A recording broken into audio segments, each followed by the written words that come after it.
ಎಲ್ಲರ ಕಣ್ಣುಗಳನ್ನು ಮುಚ್ಚಿ ಪ್ರಾರ್ಥನೆ ಮಾಡಿಕೊಳ್ಳೋಣ. ಭೂಮಿ ಆಕಾಶಗಳನ್ನು ಮಾತ್ರದಿಂದಲೇ ಉಂಟು ಮಾಡಿ ಭೂಮಿ ಮೇಲೆ ನಿನ್ನ ಮಕ್ಕಳನ್ನು ಹುಟ್ಟಿಸಿದಂತೆ ನಿನ್ನ ಮಕ್ಕಳಿಗೋಸ್ಕರ ಸರ್ವ ಸೃಷ್ಟಿಯನ್ನು ಅಧೀನ ಮಾಡಿ ನನಗೋಸ್ಕರ ಬದುಕಿರಿ ಎಂಬುದಾಗಿ ನೀನು ಹೇಳಿದೆಯಾ ತಂದೆ. ಮನುಷ್ಯರಾದರೂ ದೇವರೇ ಅವರವರ ದಾರಿಗಳನ್ನು ಹಿಡಿದುಕೊಂಡು ಅವರವರ ಕೆಲಸ ಕಾರ್ಯಗಳಲ್ಲಿ ದೇವರೇ ಈ ಲೋಕದಲ್ಲಿ ಮುಳುಗಿ ಹೋಗಿದ್ದಾರೆ, ಪಾಪದಲ್ಲಿ ಮುಳುಗಿ ಹೋಗಿದ್ದಾರೆ ದೇವರೇ. ಸ್ವಲ್ಪ ಮಂದಿ ಆಗಿರುವಂತ ನಾವಾದರೂ, ಬೆರಳೆಣಿಕೆಯಷ್ಟಿರುವಂತ ನಾವಾದರೂ ದೇವರೇ ನಿನ್ನ ಮಾತುಗಳನ್ನು ಧ್ಯಾನಿಸುವುದಕ್ಕೋಸ್ಕರ ಸ್ವಾಮಿ ಈ ಒಂದು ಸಮಯದಲ್ಲಿ ನಾವು ಸೇರಿ ಬಂದಿದ್ದೇವೆ ದೇವರೇ. ನಮ್ಮನ್ನು ಕಾಪಾಡಿ ನಡೆಸು. ನಿನ್ನ ಮಾತುಗಳನ್ನು ಸರಿಯಾದಂತ ರೀತಿಯಲ್ಲಿ ನಾವೆಲ್ಲರೂ ಅರ್ಥ ಮಾಡಿಕೊಂಡು ಈ ಲೋಕದಲ್ಲಿ ದೇವರೇ ಜಯಶಾಲಿಗಳಾಗಿ ಜೀವಿಸಲು ಸಹಾಯ ಮಾಡಿ, ಜ್ಞಾನವಂತರಾಗಿ ಜೀವಿಸಲು ಸಹಾಯ ಮಾಡಿ ದೇವರೇ. ಕೇಳಿದಂತ ಜ್ಞಾನವನ್ನು ಇನ್ನೊಬ್ಬರಿಗೆ ಹೇಳಿ ಅವರನ್ನು ಕೂಡ ಜ್ಞಾನವಂತರನ್ನಾಗಿ ಮಾಡಲು ಸಹಾಯ ಮಾಡಿ ದೇವರೇ. ವಿಷಯಗಳಲ್ಲಿ ಕೇಳಿದ್ದು ಮರೆತುಪಟ್ಟಂತೆ ಎಲ್ಲಾ ಕಾರ್ಯವನ್ನು ದೇವರು ನೀನೇ ಒದಗಿಸಿಕೊಟ್ಟು ಕಾಪಾಡಿ ನಡೆಸಲು ಪ್ರಾರ್ಥಿಸುತ್ತಾ ದೇವರೇ, ನಮ್ಮೆಲ್ಲರನ್ನು ಸನಾತನ ಮಾರ್ಗದಲ್ಲಿ ನಡೆಸಲು ಪ್ರಾರ್ಥಿಸುತ್ತಾ ಪ್ರಭು ಯೇಸು ಕ್ರಿಸ್ತರ ಹೆಸರಿನಲ್ಲಿ ಬೇಡಿದ್ದೇನೆ ತಂದೆಯೇ, ಆಮೆನ್.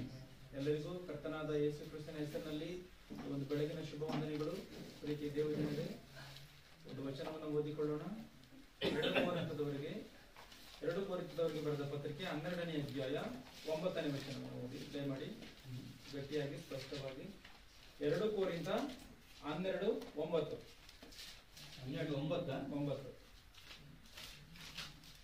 ನನ್ನ ಕೃಪೆಯೇ ನಿನಗೆ ಸಾಕು, ಬಲಹೀನತೆಯಲ್ಲಿಯೇ ಬಲವು ಪೂರ್ಣ ಸಾಧಕವಾಗುತ್ತದೆ ಎಂದು ನನಗೆ ಹೇಳಿದ್ದಾನೆ. ಬಲಹೀನತೆಯಲ್ಲಿ ಬಲವು ಪೂರ್ಣ ಸಾಧಕವಾಗುತ್ತದೆ. ಚೆನ್ನಾಗಿ ಈ ಮಾತನ್ನು ಗಮನಿಸಿ. ಬಲಹೀನತೆಯಲ್ಲಿ ಬಲವು ಪೂರ್ಣ ಸಾಧಕವಾಗುತ್ತದೆ ಎಂಬುದಾಗಿ ಇದೆ. ನಾವು ಮಾತನಾಡ್ತಿರುವಂತಹ ಅಂಶ ಇದೆ. ಬಲಹೀನತೆಯಲ್ಲಿ ಬಲವು ಪೂರ್ಣ ಸಾಧಕವಾಗುತ್ತದೋ. ನಮ್ಮ ಟೈಟಲ್ನ ಹೆಸರೇನು ಎಂಬುದಾಗಿ ನೋಡುವಂತದ್ದಾದ್ರೆ ಬಲಹೀನತೆಯಲ್ಲಿ ಬಲವು ಪೂರ್ಣ ಸಾಧಕವಾಗುತ್ತದೋ. ಇಲ್ಲಿ ಜಾಗ್ರತೆಯಿಂದ ಗಮನಿಸಬೇಕು. ಬಲಹೀನತೆಯಲ್ಲಿ ಬಲವು ಪೂರ್ಣ ಸಾಧಕವಾಗುತ್ತಾ ಅಂದ್ರೆ ಬಲಹೀನರಿಗೆ ದೇವರು ಬಲವನ್ನ ಕೊಡ್ತಾನ? ದೇವರು ಬಲವನ್ನ ಕೊಡ್ತಾನ? ಇದೇ ಮಾತನ್ನ ಇದು ಕನ್ನಡದಲ್ಲಿ ನಿಮಗೆ ಚೆನ್ನಾಗಿ ಅರ್ಥ ಆಗ್ಲಿ ಅಂದ್ರೆ ತೆಲುಗುನಲ್ಲಿ ಏನಿದೆ ಒಂದ್ಸರಿ ಓದ್ತೀನಿ, ಕೇಳಿಸ್ಕೊಳ್ಳಿ. అందుకు నా కృప నీకు చాలును, బలహీనతయందు నా శక్తి పరిపూర్ణమగుచున్నదని ఆయన నాతో చెప్పెను. ಅಂದ್ರೆ నా ಶಕ್ತಿ ಬಲಹೀನತೆಯಲ್ಲಿ ನನ್ನ ಶಕ್ತಿ ಪರಿಪೂರ್ಣವಾಗುತ್ತೆ ಎಂಬುದಾಗಿ ತೆಲುಗು ಬೈಬಲ್ ಅಲ್ಲಿ ಇರುವಂತ ಮಾತು. ಬಲಹೀನತೆಯಲ್ಲಿ ದೇವರು ಬಲವನ್ನ ಕೊಡ್ತಾನ? ಯಾವ ರೀತಿಯಾಗಿ ಇದು? ಈ ಬಲಹೀನತೆನೆ ಅಂದ್ರೇನೆ ಶಕ್ತಿ ಇಲ್ಲದೆ ಇರುವಂತ ಕಾರ್ಯ ಅಲ್ವಾ? ಬಲಹೀನತೆ ಎಂಬುದಾಗಿ ನೋಡುವಂತದ್ದಾದ್ರೆ ಶಕ್ತಿ ಕುಂದಿ ಹೋಗಿರುವಂತದ್ದು, ಶಕ್ತಿ ಇಲ್ಲದೆ ಇರುವಂತದ್ದು, ಶಕ್ತಿ ರಹಿತವಾಗಿರುವಂತದ್ದು, ಬಲ ಇಲ್ಲದೆ ಇರುವಂತದ್ದನ್ನೇ ಬಲಹೀನತೆ ಎಂಬುದಾಗಿ ಹೇಳ್ತೀವಿ. ಈ ಬಲಹೀನತೆಯಲ್ಲಿ ದೇವರು ಬಲವನ್ನ ಕೊಡ್ತಾನ? ಯಾವ ರೀತಿಯಾಗಿ? ವಾಕ್ಯದ ಮೂಲಕವಾಗ. ಆಮೇಲೆ ಯಾವ ರೀತಿಯಾಗಿ ದೇವರು ಬಲ ಇಲ್ಲದೆ ಇರುವಂತವರಿಗೆ ಬಲವನ್ನ ಕೊಡ್ತಾನೆ?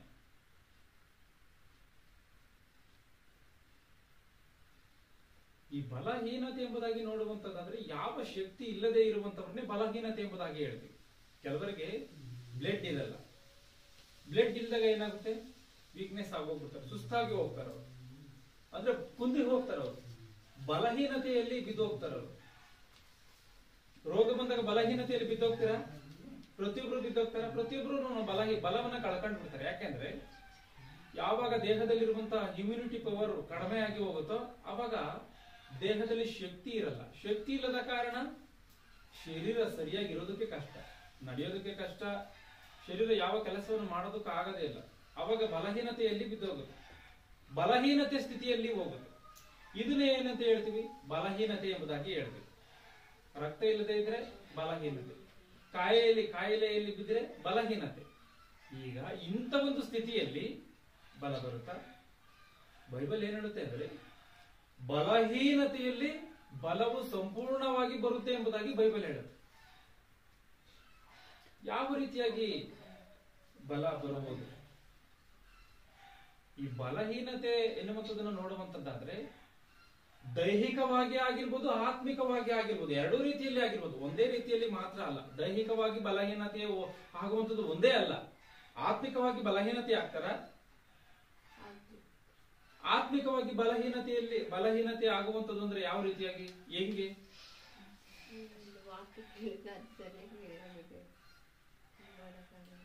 ನಮ್ಮ ಆತ್ಮ ದೇವರ ದಾರಿ ಮಾರ್ಗಗಳನ್ನು ಬಿಟ್ಟು ಪಕ್ಕದಲ್ಲಿ ಇರ್ತದೆ.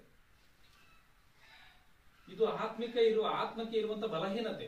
ಶರೀರಕ್ಕೆ ಬಲಹೀನತೆ ಏನಿರುತ್ತೆ? ಶರೀರದಲ್ಲಿ ಶಕ್ತಿ ಇಲ್ಲದೆ ಇರುವಂತದ್ದು, ರೋಗ ಬರುವಂತದ್ದು, ಇಲ್ಲ ಆಹಾರ ತೆಗೆದುಕೊಳ್ಳದಾಗ ಆಗುವಂತ ಕಾರ್ಯಗಳು, ಇವು ಭೌತಿಕವಾದಂತ ಕಾರ್ಯಗಳು.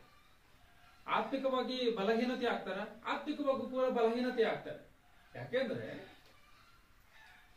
ಸಾರ್ವತ್ರಿಕ ಸಭೆಗೆ ಪ್ರಕಟಣೆ ಗ್ರಂಥ 3ನೇ ಅಧ್ಯಾಯದಲ್ಲಿ ದೇವರು ಒಂದು ಮಾತನ್ನ ಹೇಳ್ತಾರೆ, ಜೀವಿಸುವಂತವನು ಎನ್ನುವಂತ ಹೆಸರು ನಿನಗಿದ್ರು ಕೂಡ ನೀನು ಸತ್ತವನಾಗಿದ್ದೀಯ ಎಂಬುದಾಗಿ.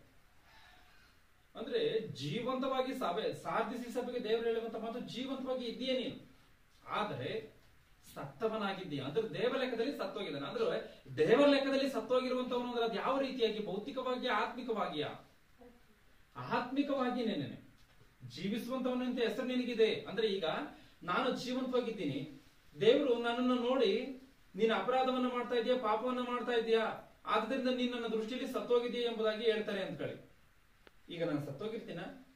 ದೇವರ ಲೆಕ್ಕದಲ್ಲಿ ನಾನು ಸತ್ತಂತ ರೀತಿಯಲ್ಲಿ ಇರ್ತೀನಿ. ಅಂದ್ರೆ ದೇವರ ಕಾರ್ಯಗಳಲ್ಲಿ ನಾನು ಯಾವುದನ್ನೇ ಪಾಲುಗಾರದ ಆಗಲೇ ಇದ್ದಾಗ, ದೇವರ ಲೆಕ್ಕದಲ್ಲಿ ನಾನು 0 ಆಗಿದ್ದಾಗ ದೇವರ ಲೆಕ್ಕದಲ್ಲಿ ಸತ್ತಂಗೆ. ಅದೇ ಆತ್ಮಿಕವಾದಂತ ಬಲಹೀನತೆ. ಚೆನ್ನಾಗಿ ತಿಳಿತ?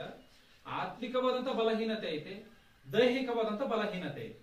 ಈ ದೈಹಿಕವಾದಂತ ಬಲಹೀನತೆ ಆಗಿರ್ಬೋದು, ಆತ್ಮಿಕವಾದಂತ ಬಲಹೀನತೆ ಆಗಿರ್ಬೋದು, ಈ ಬಲ ಕುಂದಿ ಹೋದಾಗ, ಬಲ ಇಲ್ಲದ ರೀತಿಯಲ್ಲಿ ಇದ್ದಾಗ ಬಲವು ಬರುತ್ತಾ?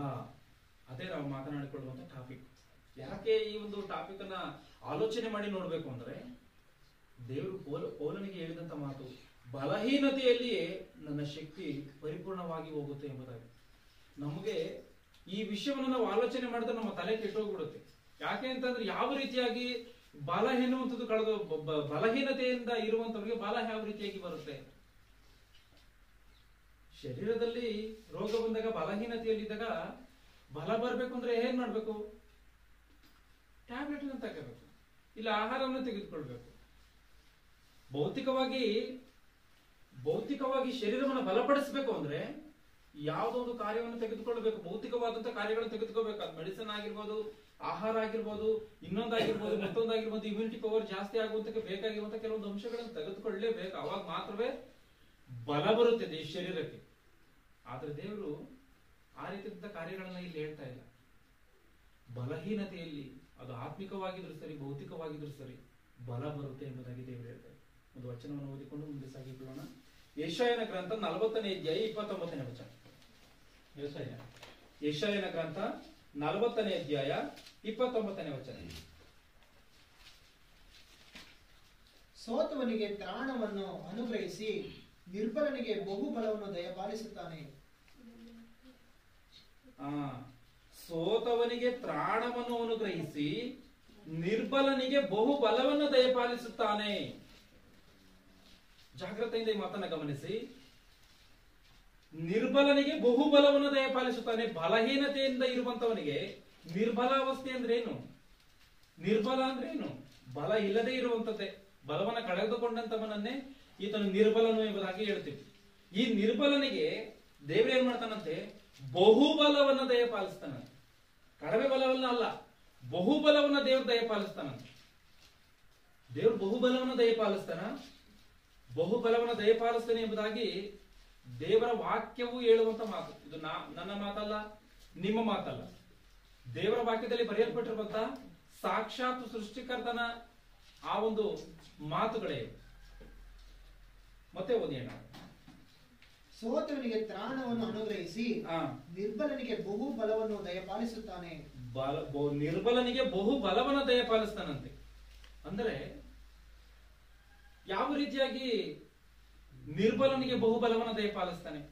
ನಮ್ಮ ಶರೀರಕ್ಕೆ ಒಂದ್ ವೇಳೆ ಬಲಹೀನತೆ ಎನ್ನುವಂಥದ್ದು ನಿರ್ಬಲ ಅಂದ್ರೆ ನಾವು ನಿರ್ಬಲರಾದ್ರೆ ನಾವು ಬಲ ಬರಬೇಕು ಅಂದ್ರೆ ಆಹಾರವನ್ನು, ಔಷಧಿಯನ್ನು, ಇನ್ನೊಂದನ್ನು ಮತ್ತೊಂದನ್ನು ಯಾವುದನ್ನು ತೆಗೆದುಕೊಂಡು ಈ ಶರೀರವನ್ನು ಬಲಪಡಿಸ್ಕೋಬೇಕು ನಾವು. ಈ ಶರೀರ ಕಾಯಿಲೆಯಲ್ಲಿ ಬಿದ್ದಾಗ ತನ್ನಟಿಗೆ ತಾನೇ ಬಲ ಬರುತ್ತಾ? ಅದಕ್ಕೆ ಬೇಕಾದಂತ ಮೆಡಿಸಿನ್ ಅನ್ನು ತೆಗೆದುಕೊಳ್ಬೇಕು, ಅದಕ್ಕೆ ಬೇಕಾದಂತ ಆಹಾರವನ್ನು ತೆಗೆದುಕೊಳ್ಬೇಕು, ಅದಕ್ಕೆ ಬೇಕಾದಂತ ಏನು ಚಿಕಿತ್ಸೆಗಳಿರ್ತದೆ ಅದನ್ನು ತೆಗೆದುಕೊಂಡೋಗ್ಲೇ ಶರೀರಕ್ಕೆ ಬಲ ಬರುತ್ತೆ. ಇಲ್ಲದೆ ಹೋದ್ರೆ ಬಲ ಬರುವುದಿಲ್ಲ. ಉದಾಹರಣೆಗೆ ಒಂದು ಮಲೇರಿಯಾ ಜ್ವರ ಬಂತು ಅಂದ್ಕೊಳ್ಳಿ, ಏನಾಗುತ್ತೆ? ಕೈಕಾಲೆಲ್ಲ ನೋವು ಬಂದ್ಬಿಡುತ್ತೆ, ಜಾಯಿಂಟ್ ಪೇನ್ಗಳು ಬಂದ್ಬಿಡುತ್ತೆ, ಓಡಾಡೋದಕ್ಕೆ ಆಗಲ್ಲ. ಅಂದ್ರೆ ಯಥಾಸ್ಥಿತಿಯಲ್ಲಿ ಇದ್ದಂತ ಶರೀರ ಮಲೇರಿಯಾ ಬರ್ತಿದ್ದಂಗೆ ಏನಾಗುತ್ತೆ, ತನ್ನ ಶಕ್ತಿಯನ್ನು ಕಳೆದುಕೊಂಡು ಬಿಡುತ್ತೆ. ಯಾವಾಗ ಇಮ್ಯುನಿಟಿ ಪವರ್ ಕಡಿಮೆ ಆಗುತ್ತೋ, ಆ ರೋಗ ಯಾವಾಗ ಮನುಷ್ಯನ ಶರೀರಕ್ಕೆ ಅಟ್ಯಾಕ್ ಆಗುತ್ತೋ ಅವಾಗ ಏನಾಗುತ್ತೆ, ಶರೀರದಲ್ಲಿರುವಂತ ಬಲ ಕಳೆದೋಗ್ಬಿಡುತ್ತೆ. ಶರೀರದಲ್ಲಿರುವಂತ ಬಲ ಕಳೆದೋದ್ರೆ ಏನನ್ನು ಮಾಡಕ್ಕಾಗುತ್ತಾ? ಸರಿಯಾಗಿ ಮಾತನಾಡೋದಕ್ಕೆ ಕಷ್ಟವಾಗಿ ಹೋಗುತ್ತೆ. ಆದ್ರಿಂದ ಚೆನ್ನಾಗಿ ತಿಳ್ಕೋಬೇಕು. ನಾವು ಮಾತನಾಡ್ತಾ ಇರುವಂತ ಈ ಒಂದು ಪಾಠದ ಉದ್ದೇಶ ಏನು ಅಂತೇಳಿ ನೋಡ್ಬೇಕ. ಬಲಹೀನತೆಯಲ್ಲಿ ಬಲ ಬರುತ್ತಾ, ಬಲಹೀನತೆಯಲ್ಲಿ ಬಲವು ಸಂಪೂರ್ಣವಾಗಿ ಹೆಚ್ಚಾಗಿ ಹೋಗುತ್ತಾ ಎನ್ನುವಂತ ವಿಚಾರವನ್ನು ನಾವು ಅರ್ಥ ಮಾಡಿಕೊಳ್ತಾ ಇದ್ದೀವಿ. ಯಾಕೆ ಅಂತಂದ್ರೆ ನಮಗೆ ಬಲ ಬರಬೇಕು ಅಂದ್ರೆ ಬಲಹೀನತೆ ಬರಬೇಕು ಮೊದಲು. ಇದನ್ನು ಚೆನ್ನಾಗಿ ತಿಳ್ಕೊಳ್ಳಿ. ನಮಗೆ ಬಲ ಬರಬೇಕು ಅಂದ್ರೆ ಬಲಹೀನತೆ ಮೊದಲು ಬರಬೇಕು. ಬಲಹೀನತೆ ಏನಕ್ಕೆ ಬರಬೇಕು? ನಮಗೆ ಶರೀರಕ್ಕೆ ಬಲ ಇದೆ, ಮತ್ತೆ ಬಲ ಬಂದ್ರೆ ಸಾಕಲ್ಲ. ಬಲಹೀನತೆ ಎನ್ನುವಂಥದ್ದು ಏನಕ್ಕೆ ಬೇಕು? ನಮ್ಗೆ ಚಿಕ್ಕ ಮಕ್ಕಳಲ್ಲಿ ಪೋಲಿಯೋವನ್ನು ಹಾಕ್ತಾರ, ಪೋಲಿಯೋ ಹಾಕ್ತಾರ. ಏನಕ್ಕೆ ಹಾಕ್ತಾರೆ ಇದನ್ನ?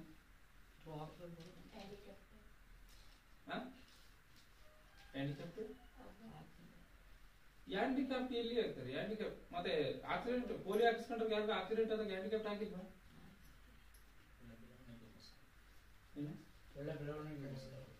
ರೋಗಗಳು ಬರಬಾರದು ಅಂತ ಒಂದೇ ಮಾತು ಹೇಳ್ಬೇಕು ಅಂದ್ರೆ, ಪೋಲಿಯೋ ಏನಕ್ಕೆ ಆ ಲಸಿಕೆಯನ್ನು ಹಾಕ್ತಾರೆ ಎಂಬುದಾಗಿ ನೋಡುವಂತದ್ದಾದ್ರೆ ರೋಗಗಳು ಬರಬಾರದು ಶರೀರಕ್ಕೆ.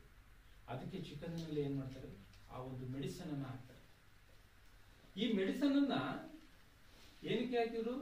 ರೋಗಗಳು ಬರಬಾರ್ದು ಅಂದ್ರೆ ಶರೀರದಲ್ಲಿ ರೋಗ ನಿರೋಧಕ ಶಕ್ತಿ ಎನ್ನುವಂಥದ್ದನ್ನ ಏನಕ್ಕೆ ಪ್ರವೇಶ ಪಡಿಸ್ತಾರೆ? ಈಗ ರೋಗ ಬಂದ್ರೆ ರೋಗ ಕ್ರಿಮಿ ಅಟ್ಯಾಕ್ ಮಾಡಿರುತ್ತಿದ್ದು ನಿಮಗೆ ಗೊತ್ತಿದ್ಯಾ? ಈಗ ಮಲೇರಿಯಾ ಜ್ವರ ಬಂತು ಅಂತ ಒಂದು ಕ್ರಿಮಿ ಅಟ್ಯಾಕ್ ಮಾಡುತ್ತೆ, ಕ್ರಿಮಿ ಪ್ರವೇಶ ಮಾಡುತ್ತೆ. ಇದು ಚೆನ್ನಾಗಿ ಗೊತ್ತಿದೆ ತಾನೆ ಇದೆಲ್ಲ. ಇದೊಂದು ಬ್ಯಾಕ್ಟೀರಿಯಾ ಶರೀರದೊಳಗೆ ಅಟ್ಯಾಕ್ ಮಾಡುತ್ತೆ, ರೋಗ ಸೃಷ್ಟಿಯಾಗಿ ಹೋಗುತ್ತೆ. ಈಗ ಆ ರೋಗವನ್ನ ಎದುರಿಸೋದಕ್ಕೋಸ್ಕರನ ನಮ್ಮ ದೇಹದಲ್ಲಿ ಆ ರೋಗ ನಿರೋಧಕ ಶಕ್ತಿ ಉತ್ಪತ್ತಿ ಆಗಬೇಕು. ಈಗ ಆ ರೋಗ ನಿರೋಧಕ ಶಕ್ತಿಯನ್ನು ಕೂಡ ಏನ್ ಮಾಡ್ತಾರೆ, ಒಂದು ಮೆಡಿಸನ್ ಮೂಲಕವಾಗಿ ದೇಹದೊಳಗೆ ಕಳಿಸ್ತಾರೆ. ನಾವು ಮೆಡಿಸನ್ ಅಂತ ತಗಂತೀವಲ್ಲ, ಆ ರೋಗ ನಿರೋಧಕ ಶಕ್ತಿ ಏನು ಎಂಬುದಾಗಿ ನಿಮ್ಗೆ ಗೊತ್ತಿದ್ಯಾ? ಗೊತ್ತಿದ್ಯಾ? ಕರೋನಾ ವ್ಯಾಕ್ಸಿನ್, ಕೋವಿಡ್ ಶೀಲ್ಡ್ ಆಗ್ಲಿ, ಕೋವ್ಯಾಕ್ಸಿನ್ ಆಗಲಿ ಎಷ್ಟು ಜನ ಹಾಕಿಸ್ಕೊಂಡಿದ್ದಾರೆ ಎಲ್ಲ. ಆ ಕೋವಿಡ್ ಶೀಲ್ಡ್ ಆಗ್ಲಿ, ಕೋವ್ಯಾಕ್ಸಿನ್ ಆಗ್ಲಿ ಅವ್ರು ನಮಗೆ ನಮ್ಮ ಶರೀರಕ್ಕೆ ಕಳಿಸಿರುವಂತ ಔಷಧಿ ಏನು ಎಂಬುದಾಗಿ ಗೊತ್ತಿದೆಯಾ? Corona virus. ವೈರಸ್ ಅಂದ್ರೆ ಅದು ಸತ್ತೋಗಿರುವಂತ ವೈರಸ್. ಸತ್ತೋಗಿರುವಂತ ವೈರಸ್ ನಿನ್ನೆ ಮೆಡಿಸನ್ ಅನ್ನಾಗಿ ಬದಲಾವಣೆ ಮಾಡಿ ಜೀವಂತವಾಗಿರುವಂತ ವೈರಸ್ ಮೇಲೆ ಹೋರಾಡೋದಕ್ಕೋಸ್ಕರ ಏನ್ ಮಾಡ್ತಾರೆ, ಬಿಳಿ ರಕ್ತ ಕಣಗಳಲ್ಲಿ ಅದು ಸೇರುವಂತೆ ಏನ್ ಮಾಡ್ತಾರೆ, ಶರೀರದೊಳಗೆ ಸೇರಿಸ್ತಾರೆ. ಇದನ್ನ ಈ ವೈದ್ಯ ಪ್ರಪಂಚ ಹೇಳಲ್ಲ ನಮ್ಗಿದೆ. ಅದೆಲ್ಲ ನಮ್ಗೆ ಯಾಕಂದ್ರೆ ಅನವಸರ, ಬೇಕಾಗಿಲ್ಲ ನಮ್ಗೆ. ಒಂದ್ ವೇಳೆ ಅದನ್ನ ಹೇಳಿದ್ರೆ ಏನ್ ಮಾಡ್ತೀವಿ, ಯಾವ 99 ಹೋಗ್ತಾರೆ ಎಲ್ಲ. ಅದಕ್ಕೆ ಇದನ್ನ ಹೇಳಲ್ಲ. ಅಂದ್ರೆ ಈ ಒಂದು ಮಲೇರಿಯಾ ಒಂದು ವೈರಸ್ ಒಂದ್ ವೇಳೆ ಒಂದು ಬ್ಯಾಕ್ಟೀರಿಯಾ ಒಂದ್ ವೇಳೆ ಬಂದಿದೆ ಅಂದ್ರೆ ಆ ಬ್ಯಾಕ್ಟೀರಿಯಾವನ್ನ ಎದುರಿಸೋದಕ್ಕೆ ಮೆಡಿಸಿನ್ ಅನ್ನ ಶರೀರದೊಳಗೆ ಸೇರಿಸಬೇಕು. ಈ ಒಂದು ಪೋಲಿಯೋವನ್ನ ಆಗಿರ್ಲಿ, ಕರೋನಾ ವ್ಯಾಕ್ಸಿನ್ ಅನ್ನ ಆಗಿರ್ಲಿ, ಇಲ್ಲ ಮಲೇರಿಯಾಗೆ ಬೇಕಾದಂತ ಟ್ರೀಟ್ಮೆಂಟ್ ಆಗಿರ್ಲಿ, ಇದನ್ನು ಕೊಟ್ಟಾಗ ಏನಾಗುತ್ತೆ, ಕರೋನಾಗೆ ವ್ಯಾಕ್ಸಿನ್ ಅನ್ನು ಹಾಕಿಸ್ಕೊಂಡ್ರೆ ನಿಮ್ಗೆ ಏನಾಗುತ್ತೆ, ಆ ವ್ಯಾಕ್ಸಿನ್ ಅನ್ನು ಹಾಕ್ತಿದ್ದಂಗೆ ಏನಾಗುತ್ತೆ? ಜ್ವರ, ಸುಸ್ತು, ಬಲಹೀನತೆ ಆಗೋಗುತ್ತೆ. ಒಂದೇ ಮಾತು ಹೇಳ್ಬೇಕು, ಕೋವ್ಯಾಕ್ಸಿನ್ ಆಗ್ಲಿ ಕೋವಿಶೀಲ್ಡ್ ಆಗ್ಲಿ ಹಾಕ್ಸ್ಕೊಂಡ್ರೆ ನಿಮ್ಗೆ ಎಲ್ಲರಿಗಂಗ ಆಗಿದೆಯಾ? ಅಂದ್ರೆ ಈ ಮೆಡಿಸಿನ್ ಅನ್ನು ತೆಗೆದುಕೊಂತಿದ್ದಂಗೆ ಬಲಹೀನತೆ ಎನ್ನುವಂಥದ್ದು ಶರೀರದಲ್ಲಿ ಏರ್ಪಡ್ತದ? ಖಚಿತವಾಗಿ ಏರ್ಪಡುತ್ತೆ. ಮೆಡಿಸಿನ್ ಅನ್ನ ತೆಗೆದುಕೊಂಡಾಗ ಏನಾಗುತ್ತೆ? ಆ ಒಂದು ಬಲಹೀನ ಸ್ಥಿತಿಯಲ್ಲಿ ಇದ್ದಂತ, ಅಂದ್ರೆ ಬಲವನ್ನ ಕಳೆದುಕೊಂಡಂತವ್ರಿಗೆ ಆ ಒಂದು ಮೆಡಿಸಿನ್ ಅನ್ನು ಹಾಕ್ತಿದ್ದಂಗೆನೆ, ಆ ಒಂದು ಇಂಜೆಕ್ಷನ್ ಅನ್ನು ಹಾಕ್ತಿದ್ದಂಗೆ ಏನಾಗುತ್ತೆ? ಜಾಯಿಂಟ್ ಪೇನ್ಗಳು, ಜ್ವರಗಳು, ಅಂದ್ರೆ ಶರೀರ ಹೀನ ಸ್ಥಿತಿಗೆ ಹೋಗ್ಬಿಡುತ್ತೆ. ಹೀನ ಸ್ಥಿತಿಗೆ ಹೋದ್ಮೇಲೆ ಮತ್ತೆ ಶರೀರಕ್ಕೆ ಬಲ ಬರುತ್ತಾ? ಶರೀರಕ್ಕೆ ಬಲ ಬರುತ್ತಾ? ಮತ್ತೆ ಬರುತ್ತಾ ಬರಲ್ವಾ? ಖಚಿತವಾಗಿ ಬರುತ್ತಾ? ಖಚಿತವಾಗಿ ಬರುತ್ತಾ ಬರಲ್ವಾ? ಬಂದಿದೆಯಾ ಇಲ್ವಾ ನಿಮ್ಗೆ? ಇವಾಗ ನಿಮಗೆ ಬಂದಿದ್ಯಾ? ನಿಮಗೆ ಶರೀರಕ್ಕೆ ಬಲ ಬಂದಿದ್ಯಾ? ಈಗ ಕರೋನಾ ವ್ಯಾಕ್ಸಿನ್ ಹಾಕ್ಸ್ಕೊಂಡಂತ ಸಮಯದಲ್ಲಿ ಒಂದಿನ ಆಗಿರ್ಬೋದು, 2 ದಿನ ಆಗಿರ್ಬೋದು, ಜ್ವರದಲ್ಲಿ ಆಗಿರ್ಬೋದು, ಸುಸ್ತಿನಲ್ಲಿ ಆಗಿರ್ಬೋದು ಇದ್ರಿ. ಇವಾಗ ಹಂಗೆ ಇದ್ದೀರಾ? ಮತ್ತೆ ಬಲ ಬಂದಿದೆಯಾ? ಇಮ್ಯುನಿಟಿ ಪವರ್ ಹೆಚ್ಚಾಗಿದೆಯಾ? ಅಂದ್ರೆ ಈ ಬಲಕ್ಕೋಸ್ಕರ, ಈ ಬಲವನ್ನು ತೆಗೆದುಕೊಳ್ಳೋದಕ್ಕೋಸ್ಕರ ಬಲಹೀನತೆಯಲ್ಲಿ ಬಿದ್ದಿದ್ದೀರಾ? ಅರ್ಥವಾಗುತ್ತಾ ನಾನು ಹೇಳೋ ಮಾತು? ಅದಕ್ಕೆ ನಾನು ಹೇಳಿದ್ದು ಸ್ವಲ್ಪ ಡಿಫಿಕಲ್ಟ್ ಆಗಿದೆ ಅಂತ. ನೀವು ಬಲಹೀನತೆಯಲ್ಲಿ ಬಿದ್ದೋಗಿದ್ದೀರಾ? ವ್ಯಾಕ್ಸಿನ್ ಹಾಕಿಸ್ಕೊಂಡ ಸಮಯದಲ್ಲಿ ನೀವೇನ್ ಮಾಡ್ತೀರಾ? ಬಲಹೀನತೆಯಲ್ಲೇ ಬಿದ್ದೋಗಿದೆ. ಅಂದ್ರೆ ಈ ಬಲವನ್ನು ಹೊಂದಿಕೊಳ್ಳುವುದಕ್ಕೆ ಬಲಹೀನತೆಯಲ್ಲಿ ಬೀಳ್ಬೇಕಾ? ಮೆಡಿಸಿನ್ ಅನ್ನು ತಗೋಬೇಕು ಅಂದ್ರೆ ಬಲಹೀನತೆಯಲ್ಲಿ ಬೀಳ್ಬೇಕಾ? ಬೀಳ್ಬೇಕು ಕಂಪಲ್ಸರಿಯಾಗಿ. ಈಗ ಹೇಳಿ, ಬಲ ಬರ್ಬೇಕು ಅಂದ್ರೆ ಬಲಹೀನತೆ ಎನ್ನುವಂಥದ್ದು ಬರ್ಬೇಕಾ? ಬರಬೇಕು ಎನ್ನುವಂಥದ್ದು ವಾಸ್ತವವಾಗಿ ನಮ್ಮ ಜೀವನದಲ್ಲಿ ನಾವು ಅನುಭವಿಸಿರುವಂತಹ ಕಾರ್ಯಗಳು. ಒಬ್ಬ ಮನುಷ್ಯನಿಗೆ ಬಲ ಬರಬೇಕು ಅಂದ್ರೆ ಏನ್ ಮಾಡ್ಬೇಕು? ಬಲಹೀನತೆ ಎನ್ನುವಂಥದ್ದು ಮೊದಲು ಬರಬೇಕು. ಬಲಹೀನತೆ ಬರಬೇಕು ಅಂದ್ರೆ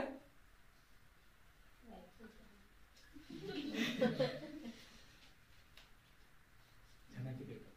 ನಮ್ಮ ಶರೀರಕ್ಕೆ ಬಲ ಬರಬೇಕು ಅಂದ್ರೆ ನಾವು ಒಂದು ಆಹಾರವನ್ನಾಗಿರ್ಬೋದು, ಮೆಡಿಸಿನ್ ಆಗಿರ್ಬೋದು, ಯಾವುದೋ ಭೌತಿಕವಾದಂತಹ ಕಾರ್ಯಗಳನ್ನು ತೆಗೆದುಕೊಂಡು ನಾವೇನ್ ಮಾಡ್ತೀವಿ? ನಮ್ಮ ಶರೀರವನ್ನ ಬಲಪಡಿಸ್ಕೊಂತೀವಿ. ಆದ್ರೆ ನಮ್ಮ ಆತ್ಮಿಕವಾಗಿ ನಾವು ಬಲಹೀನರಾಗ್ಬೋದು. ಆತ್ಮಿಕವಾಗಿ ಬಲಹೀನರಾದ್ರೆ ಯಾವ ಮೆಡಿಸಿನ್ ಅನ್ನು ತೆಗೆದುಕೊಳ್ಬೇಕು? ಯಾವ ವೈದ್ಯರನ್ನ ನಾವು ಕಾಂಟ್ಯಾಕ್ಟ್ ಮಾಡಬೇಕು? ಯಾವ ಪೋಲಿಯೋವನ್ನು ಹಾಕಿಕೊಳ್ಬೇಕು? ಯಾವ ಒಂದು ಏನು ಕೋವಿಶೀಲ್ಡ್, ಕೋವ್ಯಾಕ್ಸಿನ್ ಯಾವ್ದು ಹಾಕಿಕೊಳ್ಬೇಕು? ಯಾವ್ದು ಹಾಕಿಕೊಳ್ಬೇಕು? ಚೆನ್ನಾಗಿ ತಿಳ್ಕೊಳ್ಳಿ. ಈ ಬಲಹೀನತೆಯಲ್ಲಿ ಇದ್ದಾಗ ಬ್ಯಾಕ್ಟೀರಿಯಾ ಅಟ್ಯಾಕ್ ಮಾಡಿದಾಗ ಮತ್ತೆ ನಮ್ಮ ಶರೀರಕ್ಕೆ ಬ್ಯಾಕ್ಟೀರಿಯಾವನ್ನೇ ಕಳಿಸುವಂತದ್ದು ಅಂದ್ರೆ ಏನು? ವಿಚಿತ್ರ ಅಲ್ವಾ ಇದು? ನಮ್ಮ ಶರೀರಕ್ಕೆ ಬ್ಯಾಕ್ಟೀರಿಯಾ ಹೋದ್ರೇನೆ ಶರೀರ ಕೆಟ್ಟೋಗುತ್ತೆ. ಮತ್ತೆ ಶರೀರ ಸರಿ ಹೋಗ್ಬೇಕು ಅಂತಲೇ ಮತ್ತೆ ಬ್ಯಾಕ್ಟೀರಿಯಾವನ್ನ ಕಳಿಸ್ತಾರ. ಅದನ್ನೇ ಮೆಡಿಸಿನ್ ಅನ್ನಾಗಿ ಬದಲಾವಣೆ ಮಾಡಿ ಏನ್ ಮಾಡ್ತಾರೆ? ಅದನ್ನ ಕಳಿಸ್ತಾರೆ. ಚೆನ್ನಾಗಿ ಈ ಕಾರ್ಯಗಳನ್ನು ಆಲೋಚನೆ ಮಾಡಿ. ಬಲಹೀನತೆ ಎಲ್ಲಿದ್ದಂತ ಮನುಷ್ಯನು, ಆತನಿಗೆ ಬಲ ಬರಬೇಕು ಅಂದ್ರೆ ಬಲಹೀನತೆ ಎನ್ನುವಂಥದ್ದು ಆತನಿಗೆ ಬರಬೇಕು. ಅಂದ್ರೆ ಆತನಿಗೆ ಮುಂದೆ ಒಳ್ಳೆದು ಎನ್ನುವಂಥದ್ದು ಬರಬೇಕು ಅಂದ್ರೆ ಇಲ್ಲಿ ಕಷ್ಟವನ್ನ ಅನುಭವಿಸ್ಬೇಕಾ? ಕಷ್ಟವನ್ನ ಅನುಭವಿಸ್ಬೇಕು. ಆತನಿಗೆ ಬಲ ಬರ್ಬೇಕು ಅಂದ್ರೆ ಆತನ ಕಷ್ಟವನ್ನ ಅನುಭವಿಸ್ಬೇಕು. ಆತನಿಗೆ ಬಲ ಸಂಪೂರ್ಣವಾಗಿ ಬರ್ಬೇಕು ಅಂದ್ರೆ ಈತನ ಬಲಹೀನತೆಯಲ್ಲಿ ಬೀಳ್ಬೇಕು. ಜಾಗ್ರತೆಯಿಂದ ಮಾತನ್ನ ಆಲೋಚನೆಯಲ್ಲಿ ಇಟ್ಟುಕೊಳ್ಳಿ. ಮತ್ತೆ ಇಲ್ಲಿ ದೇವರು ಕೂಡ ಮನುಷ್ಯನನ್ನ ಇದೇ ರೀತಿಯಾಗಿ ನೋಡಿದ್ದಾನೆ. ಯಾವ ರೀತಿಯಾಗಿ ಅಂದ್ರೆ, ನಮ್ಗೆ ಆ ಮಾತನ್ನು ಓದಿದಾಗೆಲ್ಲ ಬಲಹೀನತೆಯಲ್ಲೇ ಬಲವು ಪೂರ್ಣ ಸಾಧಕವಾಗುತ್ತದೆ, ಬಲಹೀನತೆಯಲ್ಲೇ ಬಲವು ಪೂರ್ಣ ಸಾಧಕವಾಗುತ್ತದೆ ಎಂಬುದಾಗಿ ನೋಡುವಂಥದ್ದಾದ್ರೆ, ಯಾವ ರೀತಿಯಾಗಿ ಬಲ ಎನ್ನುವಂಥದ್ದು ಇಲ್ಲದೆ ಇದ್ದಾಗ ಬಲ ಪೂರ್ಣ ಸಾಧಕವಾಗುತ್ತದೆ, ಯಾವ ರೀತಿಯಾಗಿ ಬಲ ಬರುತ್ತೆ ಎನ್ನುವಂಥದ್ದು ನಾವು ಆಲೋಚನೆ ಮಾಡಿ ನೋಡ್ಬೇಕು. ದೇವರು ಕೂಡ ಇದೇ ರೀತಿಯಾಗಿನೇ ಒಬ್ಬ ಮನುಷ್ಯನಿಗೆ ಬಲಹೀನತೆಯಲ್ಲಿ ಇದ್ದಾಗ ಆತನ್ನ ಬಲಪಡಿಸಬೇಕು ಅಂತ ಕಂಡಿದ್ದಾನೆ. ಚೆನ್ನಾಗಿದ್ದಾನೆ ತಿಳ್ಕೊಳ್ಳಿ. ಬಲಹೀನತೆಯಲ್ಲಿದ್ದಂತ ಮನುಷ್ಯನನ್ನ ಅವನು ನನ್ನ ಕೈಲಿ ಯಾವುದು ಕೂಡ ಆಗದೇ ಇಲ್ಲ ಎನ್ನುವಂತ ಸ್ಥಿತಿಯಲ್ಲಿದ್ದಂತ ಮನುಷ್ಯನನ್ನ ಅಂತ ಸಮಯದಲ್ಲಿ ದೇವರು ತನ್ನ ಬಲವನ್ನು ಆತನಿಗೆ ಕೊಟ್ಟು ತನ್ನ ಶ್ರೇಷ್ಠತೆಯನ್ನು ಆತನು ತೋರಿಸಬೇಕು ಅಂತ ಕಂಡಿದೆ. ಅದುವೇ ನಾವೀಗ ನೋಡಿಕೊಳ್ಳುವಂತ ಕಾರ್ಯಗಳು. ಆದಿಕಾಂಡ ಗ್ರಂಥ 3ನೇ ಅಧ್ಯಾಯ 22ನೇ ವಚನ. ಆದಿಕಾಂಡ 3ನೇ ಅಧ್ಯಾಯ 22ನೇ ವಚನ. ಮತ್ತು ಯೆಹೋವ ದೇವರು ಈ ಮನುಷ್ಯನ ಒಳ್ಳೆದರ ಕೆಟ್ಟದರ ಭೇದವನ್ನೆರಿತು ನಮ್ಮಲ್ಲಿ ಒಬ್ಬನಂತಾದನಲ್ಲ. ಇದರಿಂದ ಇವನು ಕೈ ಚಾಚಿ ಜೀವ ವೃಕ್ಷದ ಫಲವನ್ನು ಸಹ ತೆಗೆದು. ನೋಡಿ, ಇಲ್ಲಿ ಜಾಗ್ರತೆಯಿಂದ ಈ ಮಾತನ್ನ ಗಮನಿಸಿ. ಇಲ್ಲಿ 22ನೇ ವಚನ ಮತ್ತು ಯೆಹೋವ ದೇವರು, ಅಂದ್ರೆ ದೇವರೇ ಹೇಳುವಂತ ಮಾತು, ಈ ಮನುಷ್ಯನು ಒಳ್ಳೆದರ ಕೆಟ್ಟದರ ಭೇದವನ್ನರಿತು ನಮ್ಮಲ್ಲಿ ಒಬ್ಬನಂತಾದನಲ್ಲ. ಅಂದ್ರೆ ಈ ಮನುಷ್ಯನು ಒಳ್ಳೆದರ ಕೆಟ್ಟದರ ಭೇದವನ್ನು ಅರಿತು ಇದರ ತಿಳುವಳಿಕೆಗಳನ್ನು ತಿಳಿದುಕೊಂಡು ನಮ್ಮಲ್ಲಿ ಒಬ್ಬನಂತೆ ಆಗಿದ್ದಾನೆ ಎಂಬುದಾಗಿ. ಅಂದ್ರೆ ದೇವರು ಹೇಳ್ತಾ ಇದ್ದಾನೆ ನಮ್ಮಲ್ಲಿ ಒಬ್ಬನಂತ ಆದ ಅಂತಂದ್ರೆ ದೇವರಿಗಿರುವಂತ ಕಾರ್ಯಗಳೇನು?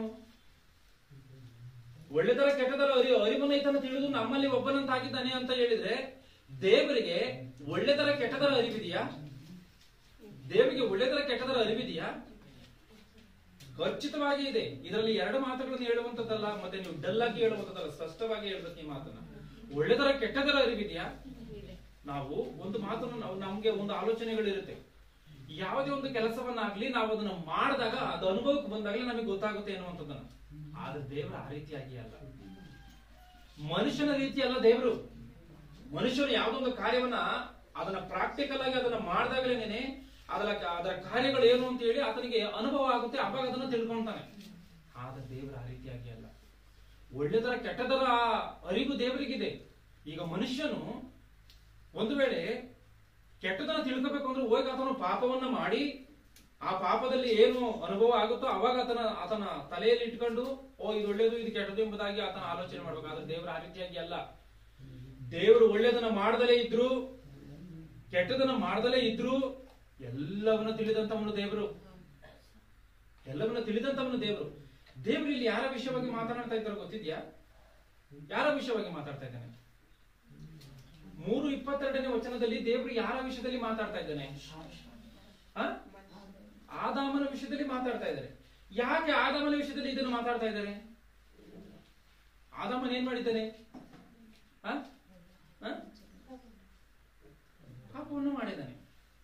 ಇಲ್ಲಿ ನಾವು 14ನೇ ವಚನಗಳನ್ನೆಲ್ಲ ನೋಡ್ಕೊಂಡು 14ರಿಂದ 18 ವಚನಗಳ 19 ವಚನಗಳನ್ನೆಲ್ಲ ನೋಡುವಂತದ್ದಾದ್ರೆ ಸ್ಪಷ್ಟವಾಗಿ ಆದಾಮನು ತಪ್ಪು ಮಾಡಿರುವಂತ ಕಾರ್ಯಗಳು, ಅವಳು ತಪ್ಪು ಮಾಡಿರುವಂತ ಕಾರ್ಯಗಳು, ಆ ಒಂದು ಸರ್ಪಕ್ಕೆ ಇವರೆಲ್ಲರಿಗೂ ಕೂಡ ಅವರು ತಪ್ಪು ಮಾಡಿರುವಂತ ಕಾರ್ಯಗಳು, ಇವರೆಲ್ಲರಿಗೂ ಶಾಪ ಬಂದಿರುವಂತ ಕಾರ್ಯಗಳು ಸ್ಪಷ್ಟವಾಗಿ ಕಾಣುತ್ತೆ. ಇಲ್ಲಿ ಚೆನ್ನಾಗಿ ಒಂದು ವಿಚಾರವನ್ನ ತಿಳ್ಕೊಳ್ಳಿ. ದೇವರು ಆದಾಮನನ್ನ ಮಾಡಿದ್ದಾನೆ, ಏದೆನ್ ವನದಲ್ಲಿ ಇಟ್ಟಿದ್ದಾನೆ. ಅವಳನ್ನು ಆತನ ಜೊತೆಯಲ್ಲಿರುವುದಕ್ಕೆ ಅವಳನ್ನು ಕೊಟ್ಟಿದ್ದಾನೆ. ಕೊಟ್ಟಂತ ಸಮಯದಲ್ಲಿ ದೇವರು ಈಗೋ ಇವರು ನಮ್ಮಲ್ಲಿ ಒಬ್ಬನಂತಾಗಿದ್ದಾನೆ ಎಂಬುದಾಗಿ ಆ ಮಾತನ್ನು ಹೇಳ್ತಾ ಇಲ್ಲ. ಯಾವಾಗ ಈ ಮಾತನ್ನು ಹೇಳ್ತಾ ಇದ್ದಾರೆ? ಇಲ್ಲಿ ನಾನು ಹೇಳುವಂತ ಮಾತನ್ನು ನೀವು ಜಾಗ್ರತೆಯಿಂದ ಗಮನಿಸಬೇಕಿದ್ದು. ಈ ಮಾತನ್ನ ನಮ್ಮಲ್ಲಿ ಈತನು ಒಳ್ಳೆದರ ಕೆಟ್ಟದರ 22 ನೋಡಿ, ಈ ಮನುಷ್ಯನು ಒಳ್ಳೆದರ ಕೆಟ್ಟದರ ಭೇದವನ್ನು ಅರಿತು ನಮ್ಮಲ್ಲಿ ಒಬ್ಬನಂತಾದನಲ್ಲ. ಒಳ್ಳೆದರ ಕೆಟ್ಟದರ ಭೇದವನ್ನು ಅರಿತು ಈತನು ನಮ್ಮಲ್ಲಿ ಒಬ್ಬನಂತಾಗಿದ್ದಾನೆ ಎಂಬುದಾಗಿ ಆದಾಮನು ತಪ್ಪು ಮಾಡಿದ ಮೇಲೆ ಹೇಳುವಂತ ಮಾತು. ಚೆನ್ನಾಗಿ ತಿಳ್ಕೊಳ್ಳಿ. ಆದಾಮನ ಏನ್ ಮಾಡಿದ್ದಾನೆ? ಹೆಂಡತಿಯ ಮಾತನ್ನ ಕೇಳಿದನೆ, ಹಣ್ಣನ್ನ ತಿಂದಿದ್ದಾನೆ, ದೇವರ ಮೇಲೆ ತಪ್ಪನ್ನ ಹಾಕಿದಾನೆ. ಏನಂತ ತಪ್ಪನ್ನ ಹಾಕಿದಾನೆ? ಸ್ವಾಮಿ ನಾನ್ ತಿನ್ಲಿಲ್ಲ, ನೀನು ಕೊಟ್ಟಲ್ಲ ಸ್ತ್ರೀ ನನ್ನ ಜೊತೆಯಲ್ಲಿರುವುದಕ್ಕೆ, ಆ ಸ್ತ್ರೀನೇ ನಮಗೆ ಕೊಟ್ಟಿದ್ದು. ಅಂದ್ರೆ ಇಂಡೈರೆಕ್ಟ್ ಆಗಿ ತನ್ನ ಮಾತಿನ ಅರ್ಥ ಏನು? ನೀನು ಸ್ತ್ರೀಯನ್ನ ಮಾಡದಲ್ಲೇ ಇದ್ರೆ ಆಕೆ ಏನ್ ನನಗೆ ಕೊಡ್ತಿದ್ಲು, ನಾನೇನ ಅದನ್ನ ತಿಂತಾ ಇದ್ದೆ ಎಂಬುದಾಗಿ. ಅಂದ್ರೆ ನೀನೇ ಮಾಡಿದ್ದು ತಪ್ಪು ಎಂಬುದಾಗಿ ಆದಾಮನ್ ಏನ್ ಮಾಡ್ತಿದ್ದಾನೆ? ದೇವರ ಮೇಲೆ ಇಂಡೈರೆಕ್ಟ್ ಆಗಿ ತಪ್ಪನ್ನ ಹಾಕ್ತಾ ಇದ್ದ. ಇಂಥ ತಪ್ಪನ್ನ ಹಾಕಿ ಮತ್ತೆ ದೇವರ ಕಡೆಯಿಂದ ಶಾಪಗಳನ್ನ ಹೊಂದಿಕೊಂಡು ಭೂಮಿಗೆ ಶಾಪ ಬಂದಿದೆ, ಆದಾಮನಿಗೆ ಶಾಪ ಬಂದಿದೆ, ಅವಳಿಗೆ ಶಾಪ ಬಂದಿದೆ, ಸರ್ಪಕ್ಕೆ ಶಾಪ ಬಂದಿದೆ. ದೇವರ ಹೋಲಿಕೆಯಲ್ಲಿ ಮಾಡಲ್ಪಟ್ಟಂತಹ ಆದಾಮನು, ಎಷ್ಟು ಮಹಿಮೆಯಿಂದ ಇದ್ದಂತಹ ಆದಾಮನು ತನ್ನ ಬಲವನ್ನ ಕಳೆದುಕೊಂಡಿದ್ದಾನೆ. ಇಲ್ಲಿ ತನ್ನ ಬಲವನ್ನ ಕಳೆದುಕೊಂಡಿದ್ದಾನೆ. ಯಾವ ರೀತಿಯಾಗಿ ಬಲವನ್ನ ಕಳೆದುಕೊಂಡಿದ್ದಾನೆ? ಸಾಯಬೇಕು ಎನ್ನುವಂತ ಒಂದು ನಿಯಮ ಬಂದಿದೆ. ನೀನು ಹಣ್ಣನ್ನು ತಿಂದ್ರೆ ನೀನು ಸಾಯ್ತಿ ಎಂಬುದಾಗಿ ದೇವರು ಮೊದಲೇ ಹೇಳಿದ್ರು. ಆದ್ರೆ ಈತನೇನ್ ಮಾಡಿದ್ದಾನೆ? ದೇವರ ಒಂದು ಆಲೋಚನೆ ಏನ್ ಗೊತ್ತಾ? ದೇವರು ಕೆಟ್ಟದ್ದನ್ನ ಮಾಡದಲೇ ಇದ್ರು ಕೂಡ ಕೆಟ್ಟದನ್ನ ತಿಳಿದಿರುವಂತವನು ದೇವರು. ಅದೇ ರೀತಿಯಾಗಿ ದೇವರು ಕೂಡ ಏನು ಅಂದ್ಕೊಂಡಿದ್ದಾನೆ? ನನ್ನ ಮಕ್ಕಳು ಕೆಟ್ಟದನ್ನ ಮಾಡದಲ್ಲಿದ್ರು ಕೂಡ ನನ್ನಂತೆ ಅವರು ಕೂಡ ಕೆಟ್ಟದನ್ನ ತಿಳಿದುಕೊಳ್ಳಬೇಕು ಎನ್ನುವಂತ ಕಾರಣದಿಂದಲೇ ದೇವರು ಏನ್ ಮಾಡಿದ್ದಾರೆ, ಆದಾಮನಿಗೆ ಆ ಹಣ್ಣನ್ನ ನೀನ್ ತಿನ್ಬೇಡ, ಅದನ್ನ ನೀನ್ ತಿನ್ಬೇಡ, ತಿಂದ್ರೆ ನೀನ್ ಸಾಯ್ತೀಯ, ಅದು ಕೆಟ್ಟದ್ದು, ಅಂದ್ರೆ ನಿನ್ನ ಹಣ್ಣನ್ನ ತಿನ್ನಕ್ ಹೋಗ್ಬೇಡ ಎಂಬುದಾಗಿ ಹೇಳಿದ್ದಾನೆ. ಹಣ್ಣನ್ನ ತಿಂದ್ರೆ ಅದು ತಪ್ಪಾಗಿ ಹೋಗುತ್ತೆ ಎಂಬುದಾಗಿ ಹೇಳಿದ್ದಾನೆ. ಅದು ತಪ್ಪು, ನೀನು ಅದನ್ನು ಮಾಡಬಾರದು ಎಂಬುದಾಗಿ ಹೇಳಿದ್ದಾನೆ. ಆದಾಮನಿಲ್ಲಿ ಅದನ್ನ ಚೆನ್ನಾಗಿ ತಿಳಿದುಕೊಂಡು ಸೈತಾನನು ಒಂದು ವೇಳೆ ಬಂದು ಪ್ರೇರೇಪಣೆ ಕೊಟ್ಟರೂ ಕೂಡ ಆತನ ಪ್ರೇರೇಪಣೆಯನ್ನು ಎದುರಿಸಿ ದೇವರು ಹೇಳಿರುವಂತ ಮಾತು ಸತ್ಯ ಅಂತ ಹೇಳಿ ಆತನು ಆ ಕೆಲಸವನ್ನು ಮಾಡದಲೇ ಇದ್ದು ಸೈತಾನನ ಜಯಿಸಿದ್ರೆ ಅದು ದೇವರ ಲೆಕ್ಕದಲ್ಲಿ ಶ್ರೇಷ್ಠವಾದಂತ ರೀತಿಯಲ್ಲಿ ಆಗ್ತಾ ಇತ್ತು. ಚೆನ್ನಾಗಿ ತಿಳ್ಕೊಳ್ಳಿ, ಈತನೇನು ಪಾಪವನ್ನ ಮಾಡಿನೇನೆ ಅದನ್ನ ಆ ತಪ್ಪು ಅಂತ ಹೇಳಿ ತಿಳ್ಕೋಬೇಕಾಗಿರ್ಲಿಲ್ಲ. ತಪ್ಪು ಮಾಡದಲೇ ಇದ್ರೂ ಕೂಡ ಆ ಹಣ್ಣನ್ನ ತಿಂದಲೇ ಇದ್ರೂ ಕೂಡ ಇದು ತಿಳ್ಕೋಬೇಕಾಗಿತ್ತು. ಆದ್ರೆ ಈತನೇನ್ ಮಾಡಿದಾನೆ, ಸೈತಾನನ ಶೋಧನೆಗೆ ಒಳಬಿದ್ದು ಈತನೇನ್ ಮಾಡಿದಾನೆ, ತಪ್ಪನ್ನ ಮಾಡಿದ. ತಪ್ಪನ್ನ ಮಾಡಿ ಶಾಪವನ್ನು ಹೊಂದಿಕೊಂಡು ಬಲಹೀನತೆ ಇರುವಂತ ಈತನನ್ನು ನೋಡಿ ದೇವರು ಹೇಳುವಂತ ಮಾತೇನು ಅಂತ ಹೇಳಿ ನೋಡುವಾಗ, ದೇವರು ಈತನ ಕಾಯವನ್ನು ಗುರುತಿಸುವಂತದ್ದು ಏನು ಅಂತ ಹೇಳಿ ನೋಡುವಾಗ ಇದೇ 3:22. ಮತ್ತು ಯೆಹೋವ ದೇವರು, ಈ ಮನುಷ್ಯನು ಒಳ್ಳೆದರ ಕೆಟ್ಟದರ ಭೇದವನ್ನು ಅರಿತು ನಮ್ಮಲ್ಲಿ ಒಬ್ಬನಂತಾದನಲ್ಲ. ಅಂದ್ರೆ ದೇವರು ಮೊದಲಿಗೆ ಮಾತನ್ನು ಹೇಳಿಲ್ಲ, ಇದು ಬೈಬಲ್ ಹೇಳುವಂತ ನಿಜ. ಇದು ಅವರು ಆ ಹಣ್ಣನ್ನ ತಿನ್ನೋದಕ್ಕಿಂತ ಮುಂಚಿತವಾಗಿ ಈ ಮಾತನ್ನು ಹೇಳಿಲ್ಲ. ಯಾವಾಗ ಶೋಧನೆ ಎನ್ನುವಂಥದ್ದು ಬಂದು ಪಾಪವನ್ನ ಮಾಡಿ ಶಾಪವನ್ನು ಹೊಂದಿಕೊಂಡು ಬಲಹೀನತೆಯಲ್ಲಿ ಬಿದ್ದೋದ್ನೋ ಅವಾಗ ಏನ್ ಮಾಡ್ತಾ ಇದ್ದಾರೆ, ದೇವರು ಆತನಲ್ಲಿ ಇರುವಂತದನ್ನು ಗುರುತಿಸ್ತಾ ಇದ್ದಾರೆ. ಅಂದ್ರೆ ಈತನಿಗೆ ಪಾಪವನ್ನು ಮಾಡಿದಕ್ಕೋಸ್ಕರ ಹಿಂಗ್ ದೇವರಿಗೆ ಸಮಾನ ಆದಂತ ಅಂದ್ಕೊಂತ ಇದ್ದೀರಾ? ಆ ರೀತಿಯಾಗಿ ತಪ್ಪಾಗಿ ತಿಳ್ಕೊಳಕ್ ಹೋಗ್ಬೇಡ್ರಿ. ಈತನ ತಪ್ಪನ್ನ ಮಾಡಿದ್ಕೆ, ಪಾಪವನ್ನು ಮಾಡಿದ್ಕೇನೆ ಇವನು ದೇವರಿಗೆ ಸಮಾನನಾಗಿದ್ದಾನೆ ಅಂತಾನ. ಈತನ ತಪ್ಪನ್ನ ಮಾಡದಲ್ಲಿ ಇದ್ರೂ ಕೂಡ ಇವನು ಶ್ರೇಷ್ಠವಾದಂತ ರೀತಿಯಲ್ಲಿ ದೇವರ ಲೆಕ್ಕದಲ್ಲಿ ಇರ್ಬೋದಾಗಿತ್ತು. ಆದ್ರೆ ಈತನ ಏನ್ ಮಾಡ್ದ, ತಪ್ಪನ್ನ ಮಾಡಿ ಹೋಗಿದ್ದಾನೆ. ಈತನು ತಪ್ಪು ಮಾಡಿ ಬಲಹೀನತೆಯಲ್ಲಿದ್ದಾಗ ದೇವರು ಈತನ ಬಲವನ್ನು ನೋಡ್ತಾ ಇದ್ದಾರೆ. ನಮ್ಮಲ್ಲಿ ಒಬ್ಬನಂತಾಗಿದ್ದಾನೆ, ನಮ್ಮಲ್ಲಿ ಒಬ್ಬನಂತಾಗಿದ್ದಾನೆ. ಒಳ್ಳೆದರ ಕೆಟ್ಟದರ ಅರಿವನ್ನು ಅರಿತು ಈತನು ನಮ್ಮಲ್ಲಿ ಒಬ್ಬನಂತಾಗಿದ್ದಾನೆ ಅಂತ. ದೇವರಿಗೆ ಅರಿವಿದ್ಯಾ? ದೇವರಿಗೆ ಅರಿವಿದೆ. ಆದಾಮನಿಗೆ ಅರಿವು ಬಂತ? ಆದಾಮನಿಗೆ ಅರಿವು ಬಂದಿದೆ. ಚೆನ್ನಾಗಿ ತಿಳ್ಕೊಳ್ಳಿ, ಬಲಹೀನತೆಯಲ್ಲಿದ್ದಾಗ ಏನಾಗಿದೆ, ಬಲಹೀನತೆಯಲ್ಲಿದ್ದಂತ ಈತನಿಗೆ ಈತನ ಬಲವನ್ನು ದೇವರು ಗುರುತಿಸ್ತಾ ಇದ್ದಾರೆ. ಅಂದ್ರೆ ಈತನು ಮಾಡಿದ ತಪ್ಪು ಅಂತ ನೋಡೋದು ಖಚಿತವಾಗಿ ಈತನು ಮಾಡಿದ ತಪ್ಪೇ. ಆದ್ರೆ ಬೈಬಲ್ ಇರುವಂತ ಒಂದು ವಿಷಯವನ್ನ ಇಲ್ಲಿ ಅರ್ಥ ಮಾಡ್ಕೋಬೇಕು. ಈತನ ಪಾಪವನ್ನು ಮಾಡಿದ್ದಕ್ಕೆ ಶ್ರೇಷ್ಠನಾದ್ನ ಅಂತ ನೋಡೋಕೆ ಖಚಿತವಾಗಿ ಇಲ್ಲ, ಖಚಿತವಾಗಿ ಇಲ್ಲ. ಈತನೇನು ಮಾಡಿದ್ದು ದೇವರ ಲೆಕ್ಕದಲ್ಲಿ ಮಹಾ ಅಪರಾಧವೇ ಸರಿ. ಇಲ್ಲಿ ಆದಾಮನ್ಗೆ ದೇವರು ಮೊದಲೇ ಈ ವಿಚಾರವನ್ನ ಹೇಳಿದ್ದಾರೆ. ನಾವು ಭೌತಿಕವಾಗಿ ನೋಡುವಾಗ ಕೆಲವು ತಂದೆ ತಾಯಿಗಳು ಹೇಳ್ತಿರ್ತಾರೆ, ಮಕ್ಕಳಿಗೆ ಇದನ್ನ ಮುಟ್ಬೇಡ ಸುಡುತ್ತೆ ಎಂಬುದಾಗಿ ಹೇಳ್ತಾರೆ. ಇದನ್ನ ಮುಟ್ಬೇಡ ಸುಡುತ್ತೆ ಎಂಬುದಾಗಿ ಹೇಳ್ತಾರೆ. ಮಗು ಒಂದ್ ವೇಳೆ ಅದನ್ನು ನೋಡಿದಾಗ ಏನ್ ಮಾಡ್ಬೇಕು, ತಂದೆ ತಾಯಿ ಹೇಳಿದ್ದಾರೆ ಇದನ್ನು ಮುಟ್ಟಿದ್ರೆ ಸುಡುತ್ತೆ, ಆದ್ರಿಂದ ಇದನ್ನು ಮುಟ್ಟಬಾರದು ಎಂಬುದಾಗಿ ಮಕ್ಕಳು ಅರ್ಥ ಮಾಡಿಕೊಳ್ಬೇಕು. ಹಾಗೇನೆ ಇರ್ಬೇಕು. ಅದನ್ನು ಮುಟ್ಟಿ ನೋಡಿನೇ ತಿಳ್ಕೊಂತೀನಿ ಅಂತ ಹೇಳಿ ನೋಡಿದ್ರೆ, ತಂದೆ ತಾಯಿಗಳು ಹೇಳಿದ್ದಾರೆ ಸುಡುತ್ತೆ ಅಂತನ, ನೋಡೋಣ ತಡಿ ಒಂದ್ಸರಿ ಅಂತ ಹೇಳ್ಬಿಟ್ಟು ಆತನ ಡೆಮೋ ಚೆಕ್ ಮಾಡಿದ್ರು. ತಂದೆ ತಾಯಿಗಳು ಹೇಳಿದದ್ದು ಕೂಡ ಅದನ್ನ ತಿಳ್ಕೋಬಹುದಾಗಿತ್ತು, ಇದು ಕೆಟ್ಟದು ಎಂಬುದಾಗಿ, ಅದು ಸುಡುತ್ತೆ ಎಂಬುದಾಗಿ ತಿಳ್ಕೋಬಹುದಾಗಿತ್ತು. ಅದನ್ನು ಮುಟ್ಟೇ ತಿಳ್ಕೊಂತೀನಿ ಎಂಬುದಾಗಿ ತಿಳ್ಕೊಂತಾರಲ್ಲ, ಆ ರೀತಿಯಾಗಿ ಆದಾಮನ್ ಮಾಡಿದಂತ ಕಾರ್ಯಗಳು ಅದು ದೇವರ ಲೆಕ್ಕದಲ್ಲಿ ತಪ್ಪ? ದೇವರ ಲೆಕ್ಕದಲ್ಲಿ ತಪ್ಪು. ಅಂದ್ರೆ ಇಲ್ಲಿ ಆದಾಮನ ಹಣ್ಣನ್ನ ತಿಂದಲೇ ಇದ್ರೂ ಕೂಡ, ಸೈತಾನ ಶೋಧನೆಯನ್ನ ಜಯಿಸಿದ್ರೂ ಕೂಡ, ಯಾವಾಗ ಸೈತಾನದಿಂದ ಬಂದಂತ ಆ ಒಂದು ಶೋಧನೆಯನ್ನ ಸಹಿಸಿಕೊಂಡು ಇವನು ದೃಢವಾಗಿ ನಿಂತಿದ್ರೆ ಅವಾಗಲೂ ಕೂಡ ಈತನ ಜ್ಞಾನವಂತನೇ ಆಗ್ತಾ ಇದ್ದ. ಒಳ್ಳೆದು ಯಾವ್ದು ಕೆಟ್ಟದ್ದು ಯಾವುದು ಎನ್ನುವಂತ ಜ್ಞಾನವನ್ನ ಆತನ ಅರಿತಂತವನೇ ಆಗ್ತಾ ಇದ್ದ. ಆದ್ರೆ ಇಲ್ಲಿ ಆಗಿರುವಂತ ವಿಚಾರ ಏನು ಅಂತ ಹೇಳಿ ನೋಡುವಾಗ, ಈತನು ತಪ್ಪನ್ನ ಮಾಡಿ ಆತನು ತಿಳಿದುಕೊಂಡಿದ್ದಾನೆ ಎನ್ನುವಂಥದ್ದನ್ನ ಖಚಿತವಾಗಿ ಮರ್ತೋಗ್ಬಾರ್ದು. ಮತ್ತೆ ಪ್ರಲಾಪಗಳು 1ನೇ ಅಧ್ಯಾಯ 14ನೇ ವಚನವನ್ನು ಓದಿ. ಪ್ರಲಾಪಗಳು, ಯೆರೆಮೀಯನ ಪ್ರಲಾಪಗಳು 1ನೇ ಅಧ್ಯಾಯ 14ನೇ ವಚನ.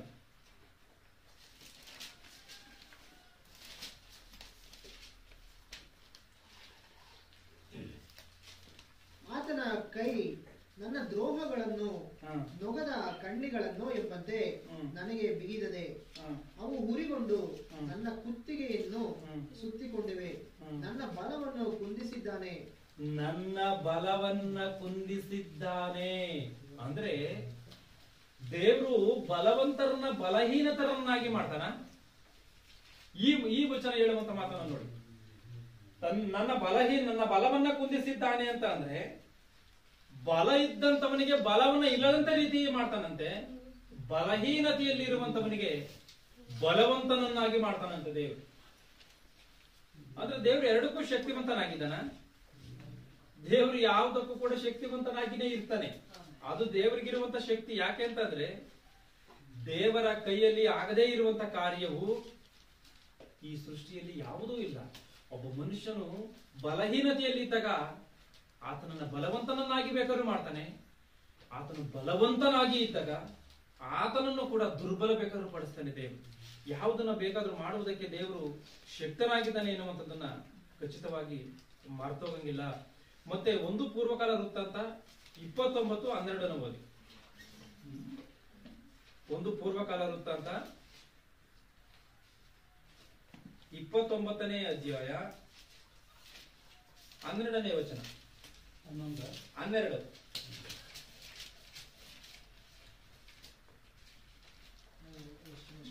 ಪ್ರಭಾವ ಐಶ್ವರ್ಯಗಳು ನಿನ್ನ ಸನ್ನಿಧಿಯಿಂದ ಬರುತ್ತವೆ.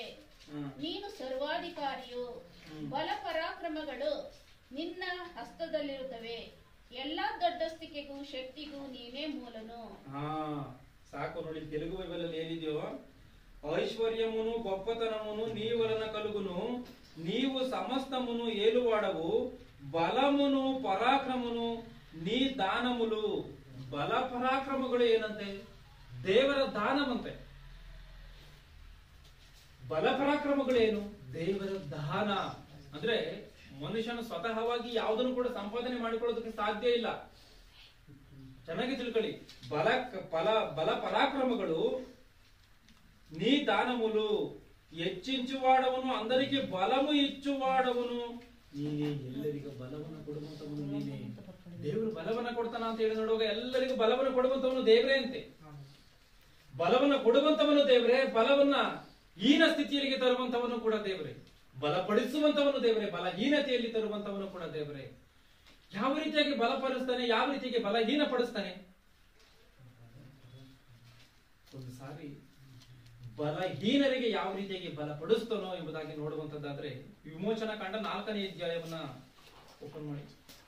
ವಿಮೋಚನಾ ಕಾಂಡ 4ನೇ ಅಧ್ಯಾಯ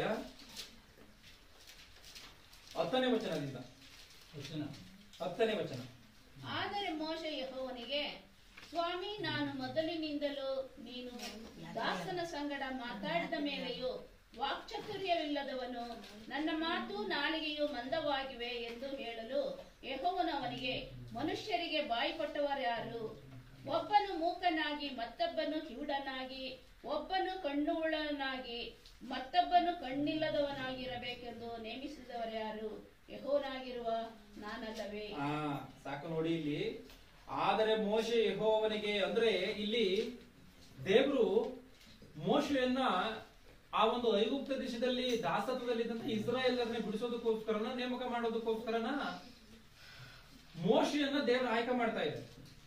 ಈ ಮೋಶೆಯನ್ನ ದೇವರು ಆಯ್ಕೆ ಮಾಡುವಾಗ ಏನಾಗಿದೆ ಅಂತ ಹೇಳಿ ನೋಡುವಾಗ, ಆದರೆ ಮೋಶೆ ಯೆಹೋವನಿಗೆ, ಸ್ವಾಮಿ, ನಾನು ಮೊದಲಿನಿಂದಲೂ ನೀನು ದಾಸನ ಸಂಗಡ ಮಾತನಾಡಿದ ಮೇಲೂ ವಾಕ್ಚಾತುರ್ಯವಿಲ್ಲದವನು, ನನ್ನ ಮಾತು ನಾಲಿಗೆಯು ಮಂದವಾಗಿದೆ ಎಂದು ಹೇಳಲು ದೇವರು ಮೋಶೆಯನ್ನ ಕರೀತಾ ಇದ್ದಾರೆ. ಮೋಶೆ, ನೀನು ನನ್ನ ಜನರನ್ನ ಬಿಡಿಸ್ಕೊಳ್ಳೋದಕ್ಕೋಸ್ಕರ ನಾನು ನಿನ್ನ ಆಯ್ಕೆ ಮಾಡಿಕೊಳ್ತಾ ಇದ್ದೀನಿ. ನೀನೇನ್ ಮಾಡ್ಬೇಕು? ಫರೋಹನ ಮುಂದೆ ನಾನು ಹೇಳುವಂತ ಕೆಲಸಗಳನ್ನ ನೀನ್ ಮಾಡಬೇಕು. ಮೋಶೆ ಏನ್ ಹೇಳ್ತಾನೆ, ಸ್ವಾಮಿ, ನನಗ್ ತೊದ್ಲು ಆಗಲ್ಲ, ನನ್ನ ಕೈಲಿ ಬೇರೆ ಯಾರನ್ನಾದ್ರೂ ನೋಡ್ಕೋಬಹುದಾಗಿ ಮೋಶೆ ಹೇಳ್ತಾ ಇದ್ದಾರೆ. ಈತನು ಈ ಮಾತಿಗೆ ದೇವರು ಹೇಳಂತ ಮಾತನ್ನ ನೋಡಿ, ನನ್ನ ಮಾತು ನಾಲಿಗೆಯು ಮಂದವಾಗಿದೆ ಎಂದು ಹೇಳಲು ಯೆಹೋವನು ಅವನಿಗೆ, ಮನುಷ್ಯರಿಗೆ ಬಾಯಿ ಕೊಟ್ಟವರಾರು? ಒಬ್ಬನು ಮೂಕನಾಗಿ ಮತ್ತೊಬ್ಬನು ಕಿವುಡನಾಗಿ, ಒಬ್ಬನು ಕಣ್ಣುಳ್ಳವನಾಗಿ ಮತ್ತೊಬ್ಬನು ಕಣ್ಣಿಲ್ಲದವನಾಗಿ ಇರಬೇಕೆಂದು ನೇಮಿಸಿದವರಾರು? ಯೆಹೋವನಾದ ನಾನಲ್ಲವೇ? ಅಂದ್ರೆ ದೇವರೇ ಆತನ ಸೃಷ್ಟಿ ಕಾರ್ಯಗಳನ್ನ ಹೇಳ್ತಾ ಇದ್ದಾನೆ. ಒಬ್ಬನು ಕಣ್ಣಿರುವಂತವನಾಗಿ ಹುಟ್ಟಿಸುತ್ತಿರುವಂತವನು ಯಾರು? ಕಣ್ಣು ಇಲ್ಲದಂತ ರೀತಿಯಲ್ಲಿ ಹುಟ್ಟಿಸುತ್ತಿರುವಂತವನು ಯಾರು? ಬಾಯಿ ಕೊಟ್ಟು ಹುಟ್ಟಿಸುತ್ತಿರುವಂತವನು ಯಾರು? ಮೂಗನನ್ನಾಗಿ ಹುಟ್ಟಿಸುತ್ತಿರುವಂತವನು ಯಾರು?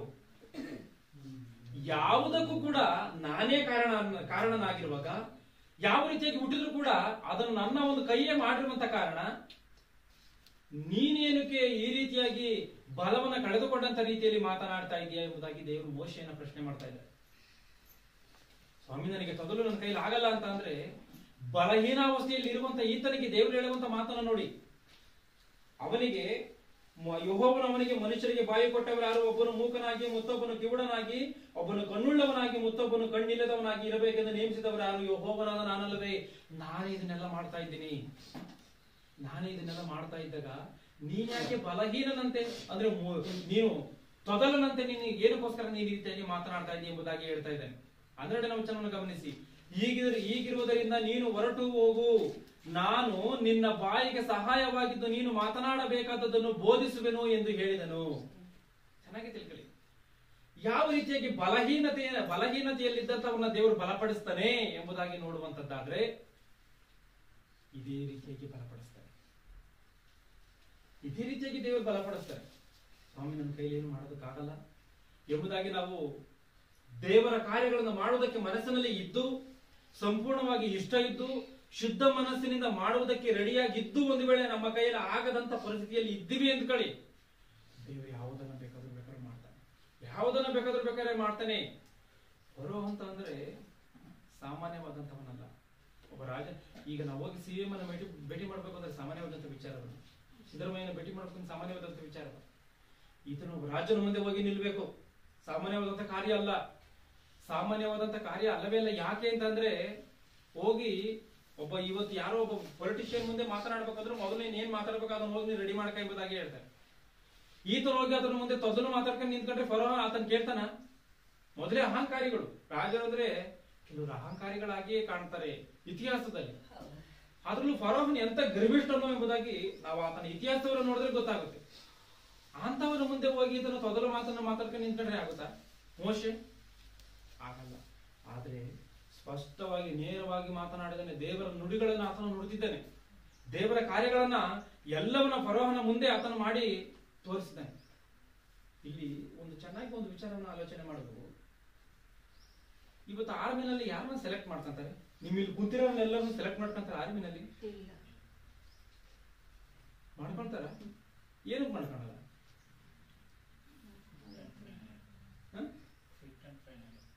ಫಿಟ್ ಇರ್ಬೇಕು, ತೂಕ ಇಷ್ಟೇ ಇರ್ಬೇಕು, ಉದ್ದ ಇಷ್ಟೇ ಇರ್ಬೇಕು, ಆ ತರನೇ ಇರ್ಬೇಕು, ಕಾಲೆಲ್ಲ ನೇರಗಿರ್ಬೇಕು, ಸಟ್ಟ ಇರಂಗಿಲ್ಲ, ಏನೇನು ಅಂದ್ರೆ ಶರೀರವನ್ನ ಸರಿಯಾಗಿ ಇದ್ದಂತವ್ರನ್ನ ಮಾತ್ರ ಸೆಲೆಕ್ಟ್ ಮಾಡ್ತಾನೆ. ಯಾರ ಮೂಗ ಹೋದ್ರೆ ಸೆಲೆಕ್ಟ್ ಮಾಡ್ತಾರ? ಕುಂಟ ಹೋದ್ರೆ ಸೆಲೆಕ್ಟ್ ಮಾಡ್ತಾರ? ಕುರುಡನ್ನ ಹೋದ್ರೆ ಸೆಲೆಕ್ಟ್ ಮಾಡ್ತಾರ? ಮೋಟಗಿರೋ ಅಂತವ್ರನ್ನ ಹೋದ್ರೆ ಆರ್ಮಿ ಸೆಲೆಕ್ಟ್ ಮಾಡ್ತಾರ? ಬೇರೆ ಯಾವ್ದೋ ಜಾಬ್ಗಳಿಗಾಗ್ಲಿ ಓದ್ದಲೇ ಇರುವಂತ ಒಬ್ಬ ಬುದ್ಧಿಹೀನನನ್ನ, ಅಂದ್ರೆ ಓದಲೇ ಇರುವಂತ ಒಬ್ಬ ಜ್ಞಾನ ಇಲ್ಲದೆ ಇರುವಂತವ್ರು, ಓದಕ ಬರೆಯಕ್ಕೆ ಬರದಲ್ಲೇ ಇರುವಂತ ಯಾರನ್ನಾದ್ರೂ ನಿಮ್ ಇಂಜಿನಿಯರ್ ಆಗೋ ಎಂಬುದಾಗಿ ಕೆಲಸಕ್ಕೆ ತೆಗೆದುಕೊಳ್ತಾರ? ಗೌರ್ಮೆಂಟ್ ಡಾಕ್ಟರ್ ಆಗಿ ಅಪಾಯಿಂಟ್ ಮಾಡ್ಕೊಳ್ತಾರ? ಬೇರೆ ಯಾವ್ದೋ ಒಂದು ಫ್ಯಾಕ್ಟ್ರಿಗಳಲ್ಲಾಗ್ಲಿ ಕುಂಟುರ್ನ ಕುರುಡರ್ನ ಆಗಿರ್ಬೋದು, ಮೂಕರ್ನ ಆಗಿರ್ಬೋದು ಕೆಲಸ ತೆಗೆದುಕೊಳ್ತಾರ? ಇಲ್ವಾ? ಇಲ್ಲಿ ದೇವ್ ಸೆಲೆಕ್ಟ್ ಮಾಡ್ತಿರುವಂತದನ್ನ ನೋಡಿ. ದೇವ್ರಿಗೆ ಯಾವ ಕಾರ್ಯಗಳನ್ನ ನೋಡ್ತಾ ಇಲ್ಲ. ನನ್ನ ಮಾತು ನಾಲಿಗೆ ಮಂದವಾಗಿದೆ ಅಂದ್ರೆ ನಾನು ಮಾತಾಡೋದಕ್ಕೆ ಸರಿಯಾಗಿ ಬರೋದಿಲ್ಲ ಅಂತ ಹೇಳಿ ಮೋಶೆ ಹೇಳ್ತಾ ಇದ್ರು ಕೂಡ ಆ ಮೋಶೆಯನ್ನು ದೇವ್ರು ಸೆಲೆಕ್ಟ್ ಮಾಡ್ತಾ ಇದ್ದಾರೆ. ಅಂದ್ರೆ ದೇವರ ಕಾರ್ಯಗಳಿಗೂ ಮನುಷ್ಯನ ಕಾರ್ಯಗಳಿಗೂ ಎಂತ ಆಪೋಸಿಟ್ ಆಗಿದೆಯೋ ಒಂದ್ಸರಿ ನೋಡಿ. ಮನುಷ್ಯನ ಆಲೋಚನೆಗಳಿಗೂ ದೇವರ ಆಲೋಚನೆಗಳಿಗೂ ದೇವ್ರೇ ಮೋಶೆಯನ್ನು ರೆಡಿ ಮಾಡಿದ್ದಾನೆ. ತಾಯಿಯ ಗರ್ಭದಲ್ಲಿ ಮಾಡಿದಂತವನು ದೇವರೇ ಆಗಿರುವಾಗ ಮೋಶೆಯ ಬಾಯಿಗೆ ತೊದಲನ್ನು ಕೊಟ್ಟಿರುವಂತದ್ದು ದೇವರೇ ಆಗಿರುವಾಗ ಆತನು ಸ್ಪಷ್ಟವಾಗಿ ಮಾತನಾಡುವಂತ ರೀತಿಯಲ್ಲಿ ಬದಲಾವಣೆ ಮಾಡುವುದಕ್ಕೆ ದೇವರಿಗೆ ಶಕ್ತಿ ಇಲ್ವಾ? 1ನೇ ಶತಮಾನದಲ್ಲಿ ಸತ್ತಂತವ್ರು ಬದುಕಿದ್ದಾರ ಇಲ್ವಾ? ಕುರುಡರಾಗಿ ಹುಟ್ಟಂತವ್ರಿಗೆ ಕಣ್ಣು ಬಂದಿದೆಯಾ ಇಲ್ವಾ? ಅಂತ ಇಂತ ಎಲ್ಲ ಕಾರ್ಯಗಳನ್ನು ದೇವರಿಗೆ ಯಾವ ಬೇಕಾದ್ರೂ ಮಾಡೋದಕ್ಕೆ ಸಾಧ್ಯ ಇಲ್ವಾ? ತಾಯಿಯ ಗರ್ಭದಲ್ಲಿ ಇದ್ದಾಗ ಮಾತ್ರವೇ ದೇವರಿಗೆ ಸಾಧ್ಯ, ಹೊರಗಡೆ ಬಂದ್ಮೇಲೆ ದೇವರಿಗೆ ಮಾಡೋದಕ್ಕೆ ಸಾಧ್ಯ ಇಲ್ಲ ಅಂತಂತೀರಾ? ದೇವರ ಕೈಯಲ್ಲಿ ಆಗದಲ್ಲಿರುವಂತ ಕಾರ್ಯ ಯಾವುದೂ ಕೂಡ ಇಲ್ಲ. ಬಲಹೀನತೆಯಲ್ಲಿ ಇದ್ದಂತ ಈ ಒಂದು ಮೋಶೆಯನ್ನ ದೇವರು ಬಲಪಡಿಸಿದಾರ? ಇವತ್ತು ಪೊಲೀಸ್ಗೆ ನಾವು ಅಪ್ಲೈ ಮಾಡ್ಬೇಕು ಅಂದ್ರೆ ಏನ್ ಮಾಡ್ತಾರೆ? ಎಷ್ಟೋ ಟ್ರೈನಿಂಗ್ ಮಾಡ್ತಾರೆ. ಆ ಶರೀರ ಇಷ್ಟೇ ಇರ್ಬೇಕು, ಹಂಗಿರ್ಬೇಕು, ಇದೋ ಆತನಿಗೆ ಎಲ್ಲಾ ಭೌತಿಕವಾದಂತ ಒಂದು ಅಳತೆಗಳನ್ನ ಹಾಕ್ತಾರೆ. ಅದೆಲ್ಲದರಲ್ಲೂ ಆತನ ಕರೆಕ್ಟ್ ಆಗಿದ್ರೆ, ಕರೆಕ್ಟ್ ಆಗಿ ಪಾಸ್ ಆದ್ರೇನೆ ಆತನಿಗೆ ಒಂದು ಉದ್ಯೋಗ. ಆತನ ದೇವರ ಆ ರೀತಿಯಾಗಿನೇ ಇಲ್ಲ. ಎಂತ ಬಲಹೀನತೆಯಲ್ಲಿ ಇದ್ದಂತವನನ್ನು ಕೂಡ ದೇವರು ಆತನನ್ನ ಬಲಪಡಿಸಿ ಆತನನ್ನ ಏನ್ ಮಾಡ್ತಾರೆ, ದೇವರು ದೃಢವಾಗಿ ನಿಲ್ಲಿಸ್ತಾನೆ ಅನ್ನುವಂಥದ್ದನ್ನ ಖಚಿತವಾಗಿ ಅರ್ಥ ಮಾಡ್ಕೋಬೇಕಂದ್ರೆ, ತೊಟ್ಟಲಾಗಿರುವಂತವನು ಹೋಗಿ ದೇವರ ಮಾತನ್ನ ಹೇಳಿದನ. ಮೋಶೆಗೆ ಫರೋಹನಿಗೆ ದೇವರ ಮಾತನ್ನ ಹೇಳಿದನ ಮೋಶೆ. ವಿಮೋಚನ ಕಾಂಡ 7:18 ಓದಿ. ವಿಮೋಚನ ಕಾಂಡ. ನದಿಯಲ್ಲಿರುವ ಮೀನುಗಳು ಸಾಯುವವು, ನದಿಯು ಹೊಲಸು ನಾರುವುದು. 7ನೇ ಅಧ್ಯಾಯ 18ನೇ ವಚನ. 18 ನದಿಯಲ್ಲಿರುವ ಮೀನುಗಳು ಸಾಯುವವು, ನದಿಯು ಹೊಲಸು ನಾರುವುದು, ಅದರಲ್ಲಿ ಕುಡಿಯುವುದಕ್ಕೆ ಐಗುಪ್ತ್ಯರಿಗೆ ಹೇಸಿಗೆಯಾಗುವುದು ಎಂದು ಹೇಳಬೇಕು ಅಂದನು. ಯೆಹೋವನು ಮೋಶೆಯ ಸಂಗಡ ಮಾತಾಡಿ, ನೀನು ಆರೋನನಿಗೆ ನಿನ್ನ ಕೋಲನ್ನು ತೆಗೆದುಕೊಂಡು ಐಗುಪ್ತ ದೇಶದಲ್ಲಿರುವ ಹೊಳೆ, ಕಾಲುವೆ, ಕೆರೆ, ಕೊಳ ಮೊದಲಾದ ನೀರಿರುವ ಎಲ್ಲಾ ಸ್ಥಳಗಳ ಮೇಲೆ ಅದನ್ನು ಚಾಚು ಎಂದು ಹೇಳಬೇಕು. ಅವನು ಚಾಚುವಾಗ ಆ ನೀರೆಲ್ಲ ರಕ್ತವಾಗುವುದು. ಐಗುಪ್ತ ದೇಶದಲ್ಲೆಲ್ಲ ಮರದ ಪಾತ್ರೆಗಳಲ್ಲಿಯೂ ಕಲ್ಲಿನ ಪಾತ್ರೆಗಳಲ್ಲಿಯೂ ಇರುವ ನೀರು ರಕ್ತವಾಗುವುದು ಅಂದನು. ಮೋಶೆ ಆರೋನರು ಯೆಹೋವನು ತಮಗೆ ಆಜ್ಞಾಪಿಸದಂತೆಯೇ ಮಾತಾಡಿದರು. ಆರೋನನು ನೋಡಿ, ಇಲ್ಲಿ ಮೋಶೆ ಆರೋನರು ಯೆಹೋವನು ತಮಗೆ ಆಜ್ಞಾಪಿಸಿದಂತೆಯೇ ಮಾಡಿದರು. ಈ ಮಾತನ್ನ ಹೇಳ್ಬೇಕು, ಈ ಮಾತನ್ನ ಹೇಳ್ಬೇಕು, ಈ ಮಾತನ್ನ ಹೇಳ್ಬೇಕು ಅಂತ ದೇವರು ಹೇಳಿದರೆ, ಇವರು ಅದೇ ರೀತಿಯಾಗಿ ಆ ಮಾತುಗಳನ್ನು ಹೇಳಿ ಆ ಕೆಲಸಗಳನ್ನು ಮಾಡಿ ಮುಗಿಸಿದ್ದಾರೆ. ಅಂದ್ರೆ ಮಂದವಾಗಿದ್ದಂತ ತೊದಲಾಗಿದ್ದಂತ ಮೋಶೆ ಮಾತನಾಡಿದಾರ, ಇಲ್ಲಿ ಮಾತನಾಡಿದ್ದಾರೆ. ಅಂದ್ರೆ ದೇವರು ಬಲಹೀನತೆಯಲ್ಲಿದ್ದಂತ ಮೋಶೆಗೆ ಬಲವನ್ನ ಕೊಟ್ರ, ಬಲವನ್ನ ಕೊಟ್ಟಿದ್ದಾರೆ. ಮತ್ತೆ ಇನ್ನೊಬ್ಬರಿಗೆ ಯಾವ ರೀತಿಯಂತ ಬಲವನ್ನ ಕೊಟ್ಟಿದ್ದಾರೋ, ನ್ಯಾಯಸ್ಥಾಪಕರು 16:28 ಓದಿ. ನ್ಯಾಯಸ್ಥಾಪಕರು ಗ್ರಂಥ 16ನೇ ಅಧ್ಯಾಯ 28ನೇ ವಚನ. 28. ಆಗ ಸಂಸೋನನು ಯೆಹೋವನಿಗೆ, ಕರ್ತನೇ, ಯೆಹೋವನೇ, ಫಿಲಿಷ್ಟಿಯರು ಕಿತ್ತು ಹಾಕಿದ ನನ್ನ 2 ಕಣ್ಣುಗಳಲ್ಲಿ ಒಂದಕ್ಕೋಸ್ಕರವಾದರೂ ನಾನು ಅವರಿಗೆ ಮುಯಿ ತೀರಿಸುವ ಹಾಗೆ ನನ್ನನ್ನು ಈ ಸಾರಿ ಬಲಪಡಿಸು ಎಂದು ಮೊರೆಯಿಟ್ಟು, ಮನೆಯ ಆಧಾರ ಸ್ತಂಭಗಳಲ್ಲಿ ಒಂದನ್ನು ಬಲಗೈಯಿಂದಲೂ. ಒಂದು ನಿಮಿಷ ನೋಡಿ, ಇದು ಯಾವ ಇನ್ಸಿಡೆಂಟ್ ಅಂತ ಹೇಳಿ ನೋಡ್ಬೇಕ. ಸಂಸೋನನ್ನ ಏನ್ ಮಾಡಿದರೆ, ಇಟ್ಕೊಂಡ್ಬಿಟ್ಟಿದ್ದಾರೆ. ಸಂಸೋನನ್ನ ಇಟ್ಕೊಂಬಂದು ಈ ಫಿಲಿಷ್ಟಿಯರು ಆತನ 2 ಕಣ್ಣುಗುಡ್ಡೆಗಳನ್ನ ಕಿತ್ತು ಆತನನ್ನ ಬಲಹೀನಪಡಿಸಿ ಸೆರೆ ಹಿಡ್ಕೊಂಡು ಬಂದಿದ್ದಾರೆ. ಈತನಿಗೆ ದೈವರ ಶಕ್ತಿ ಇತ್ತು, ಗೊತ್ತಿದ್ಯಾ? ಇದು ಈತನ ಮೇಲೆ ದೈವ ಶಕ್ತಿ ಇತ್ತು, ಗೊತ್ತಿದ್ಯಾ? ಯಾವ ರೀತಿಯಾಗಿತ್ತು? ಈತನ ಪರಾಕ್ರಮ ಎಷ್ಟು ಗೊತ್ತಿದ್ಯಾ? ಈತನ ಎಷ್ಟು ಕತ್ತೆಯ ದವಡೆಯಿಂದ ಎಷ್ಟು ಜನವನ್ನ ಕೊಲ್ತಾನೆ? ಕತ್ತೆಯ ದವಡೆಯಿಂದ, ಲಾಂಗ್ ಇಂದ ಅಲ್ಲ, ಇಲ್ಲ ಚಾಕುವಿಂದ ಅಲ್ಲ, ಇಲ್ಲ ರೈಫಲ್ ಇಂದ ಅಲ್ಲ, AK-47 ಇಂದ ಅಲ್ಲ, ಕತ್ತೆಯ ಹಸಿ ದವಡೆಯಿಂದ. ಒಂದ್ಸರಿ 15 ಓದಿ. ಅಲ್ಲಿ ಒಂದು ಕತ್ತೆಯ ದವಡೆ ಎಲುಬು ಬಿದ್ದಿತ್ತು, ಅದು ಇನ್ನೂ ಹಸಿ ಇತ್ತು. ಅವನು ಅದನ್ನು ತೆಗೆದುಕೊಂಡು ಅದರಿಂದ 1000 ಜನರನ್ನು ವಧಿಸಿ ಬಿಟ್ಟು, ಕತ್ತೆಯ ದವಡೆ ಎಲುಬಿನಿಂದ 1000 ಜನರನ್ನು ವಧಿಸಿದನು. ಕತ್ತೆಯ ದವಡೆ ಎಲುಬಿನಿಂದ ಹೆಣಗಳನ್ನು ರಾಶಿ ರಾಶಿಯಾಗಿ ಬೀಳಿಸಿದನು ಎಂದು ಹೇಳಿ ತನ್ನ ಕೈಯಲ್ಲಿ ಎಲುಬನ್ನು ಬಿಸಾಡಿದನು. ಸಾಕು ನೋಡಿ, ಒಂದು ಕತ್ತೆಯ ದವಡೆಯಿಂದ, ಅಂದ್ರೆ ದವಡೆ ಇರುತ್ತ ಕತ್ತೆಗೆ, ಅಲ್ಲು ಇರ್ತಲ್ಲ ಕತ್ತೆದು, ಅದನ್ನೇ ದವಡೆ ಅಂತಾರೆ. ಅದು ಬಿದ್ದಿತ್ತಂತ ಅಲ್ಲಿ. ಅಂದ್ರೆ ಅದು ಹಸಿ ಇತ್ತು ಅಂತ ಹೇಳಿ ನೋಡುವಾಗ, ಅಂದ್ರೆ ಇನ್ನು ಸ್ವಲ್ಪ ಜಾಸ್ತಿ ದಿನ ಆಗಿಲ್ಲ, ಕತ್ತೆ ಸತ್ತು ಜಾಸ್ತಿ ದಿನ ಆಗಿಲ್ಲ, ಸ್ವಲ್ಪ ದಿನಕ್ಕೆ ಏನಾಗಿದೆ, ಆ ಒಂದು ಹಸಿ ಕತ್ತೆಯ ದವಡೆ ಸಿಕ್ಕಿದೆ. ಅಂದ್ರೆ ಈಗ ಯಾವೊಂದು ಮೇಕೆಯನ್ನ ಕಡಿದು ಒಂದು ಮೇಕೆಯನ್ನ ಕಡಿದ್ರೆ ಅದ್ರೊಳಗಿರುವಂತ ಮೂಳೆ ಯಾವ ರೀತಿಯಾಗಿರುತ್ತೆ? ಹಸಿಯಾಗಿರುತ್ತೆ, ಅಂದ್ರೆ ಗಟ್ಟಿಯಾಗಿರುತ್ತೆ. ಅಂದ್ರೆ ಅಂತ ಒಂದು ಕತ್ತೆಯ ದವಡೆ ಸಿಕ್ಕಿದೆಯಂತೆ. ಅದರಿಂದ ಏನ್ ಮಾಡಿದನಂತೆ ಸಂಸೋನನು? 1000 ಜನವನ್ನ ಕೊಂದಿದ್ದಾನಂತೆ, 1000 ಜನವನ್ನ. ಇಂಥ ಒಂದು ಶಕ್ತಿ ಇದೆಯಾ ಸಂಸೋನನಿಗೆ ಅಂತ ನೋಡುವಾಗ? ಅಂತ ಒಂದು ಶಕ್ತಿ ಇದೆ. ಸಿಂಹವನ್ನೇ ಸೀಳಿದನೆ. ಇದು ಗೊತ್ತಿದ್ಯಾ? ಸಿಂಹವನ್ನು ಸೀಳಿದಂತವನು ಸಂಸೋನನು. 300 ನರಿಗಳನ್ನ ಹಿಡಿದಂತವನು ಸಂಸೋನನು. ಫಿಲಿಸ್ಟಿಯರ್ಗೆ ಈ ನರಿಗಳ ಬಾಲಗಳಿಗೆ ಒಂದು ನರಿ ಹಿಡಿಯುವಂಥದ್ದು ಸಾಮಾನ್ಯವಾದಂತ ವಿಚಾರವ. ಒಂದ್ಸಾರಿ ಈ ವಿಷಯವನ್ನು ಆಲೋಚನೆ ಮಾಡಿ ನೋಡ್ಬೇಕು. ಈತನು ನರಿಗಳನ್ನ ಹಿಡಿತಾನೆ. ಈ ನರಿಗಳನ್ನ ಬಲೆಯನ್ನು ಉಪಯೋಗಿಸಿ ಹಿಡಿದಿದ್ದಾನ, ಇಲ್ಲ ಈಗಿನ ತರ ಯಾವುದೋ ಒಂದು ಪ್ರಾಣಿಗಳನ್ನ ಬೇಟೆಯಾಡೋದಕ್ಕೆ ಬಳಸುವಂತ ಸಾಧನಗಳನ್ನ ಉಪಯೋಗಿಸಿದಾನ ಅಂತ ನೋಡ್ಬೇಕ? ಇಲ್ಲ, ಅವ್ಯಾವು ಕೂಡ ಬೈಬಲ್ ಬರೆಯಲ್ಪಟ್ಟಿಲ್ಲ. ಆತನು ಹಿಡಿದಿದ್ದಾನೆ ಎಂಬುದಾಗಿ ಸ್ಪಷ್ಟವಾಗಿ ಕಾಣುತ್ತೆ. ಇದನ್ನ ಆಗಿನ ಕಾಲಘಟ್ಟವನ್ನು ನೋಡಿಕೊಳ್ಳುವಂತಂದ್ರೆ ಹೆಚ್ಚು ಕಡಿಮೆ ಆತನ ಕೈಯಲ್ಲಿ ಹಿಡಿದಿರಬಹುದು. ಆತನ ಭುಜಬಲ ಪರಾಕ್ರಮಗಳನ್ನ ಆಲೋಚನೆ ಮಾಡಿದ್ರೆ ಅಂತ ಒಂದು ಶಕ್ತಿನ, ಅಷ್ಟೊಂದು ನರಿಗಳನ್ನ ಆತನು ಏನ್ ಮಾಡಿದ್ದಾನೆ, ಹೋಗಿದ್ದಾನೆ, ಹಿಡ್ಕೊಂಡ್ ಬಂದಿದ್ದಾನೆ. ಒಂದು ನರಿಯ ಬಾಲವನ್ನ ಇನ್ನೊಂದು ನರಿಯ ಬಾಲಕ್ಕೆ ಜಾಯಿಂಟ್ ಕಟ್ಟಿದ್ದಾನೆ. ಅವರ ಬಾಲಗಳ ಮಧ್ಯದಲ್ಲಿ ಬೆಂಕಿಯನ್ನ ಸಿಕ್ಕಿಸಿದ್ದಾನೆ. ಫಿಲಿಸ್ಟಿಯ ಬಾಲಗಳಲ್ಲಿ ಓಡಿಸಿದ್ದಾನೆ. ಫಿಲಿಸ್ಟಿಯ ಬಾಲಗಳು ಬೆಂಕಿಯಲ್ಲಿ ಉರಿದೋಗಿ. ಅಂದ್ರೆ ಇಂಥ ಪರಾಕ್ರಮ ಸಂಸೋನದು.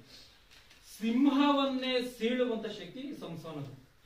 ದವಡೆಯಿಂದಲೇನೆ 1000 ಜನವನ್ನು ಹತಿಸುವಂತ ಶಕ್ತಿ ಸಂಸೋನದು. ಅಂದ್ರೆ ದೈವ ಶಕ್ತಿ ಎನ್ನುವಂಥದ್ದು ಸಂಸೋನನ ಮೇಲೆ ಇತ್ತು. ಆದ್ರೆ ಈತನು ತನ್ನ ಶಕ್ತಿಯನ್ನು ಕಳ್ಕೊಂಡ. ಒಂದು ಸಮಯದಲ್ಲಿ ಕಳ್ಕೊಂಡ. 16-19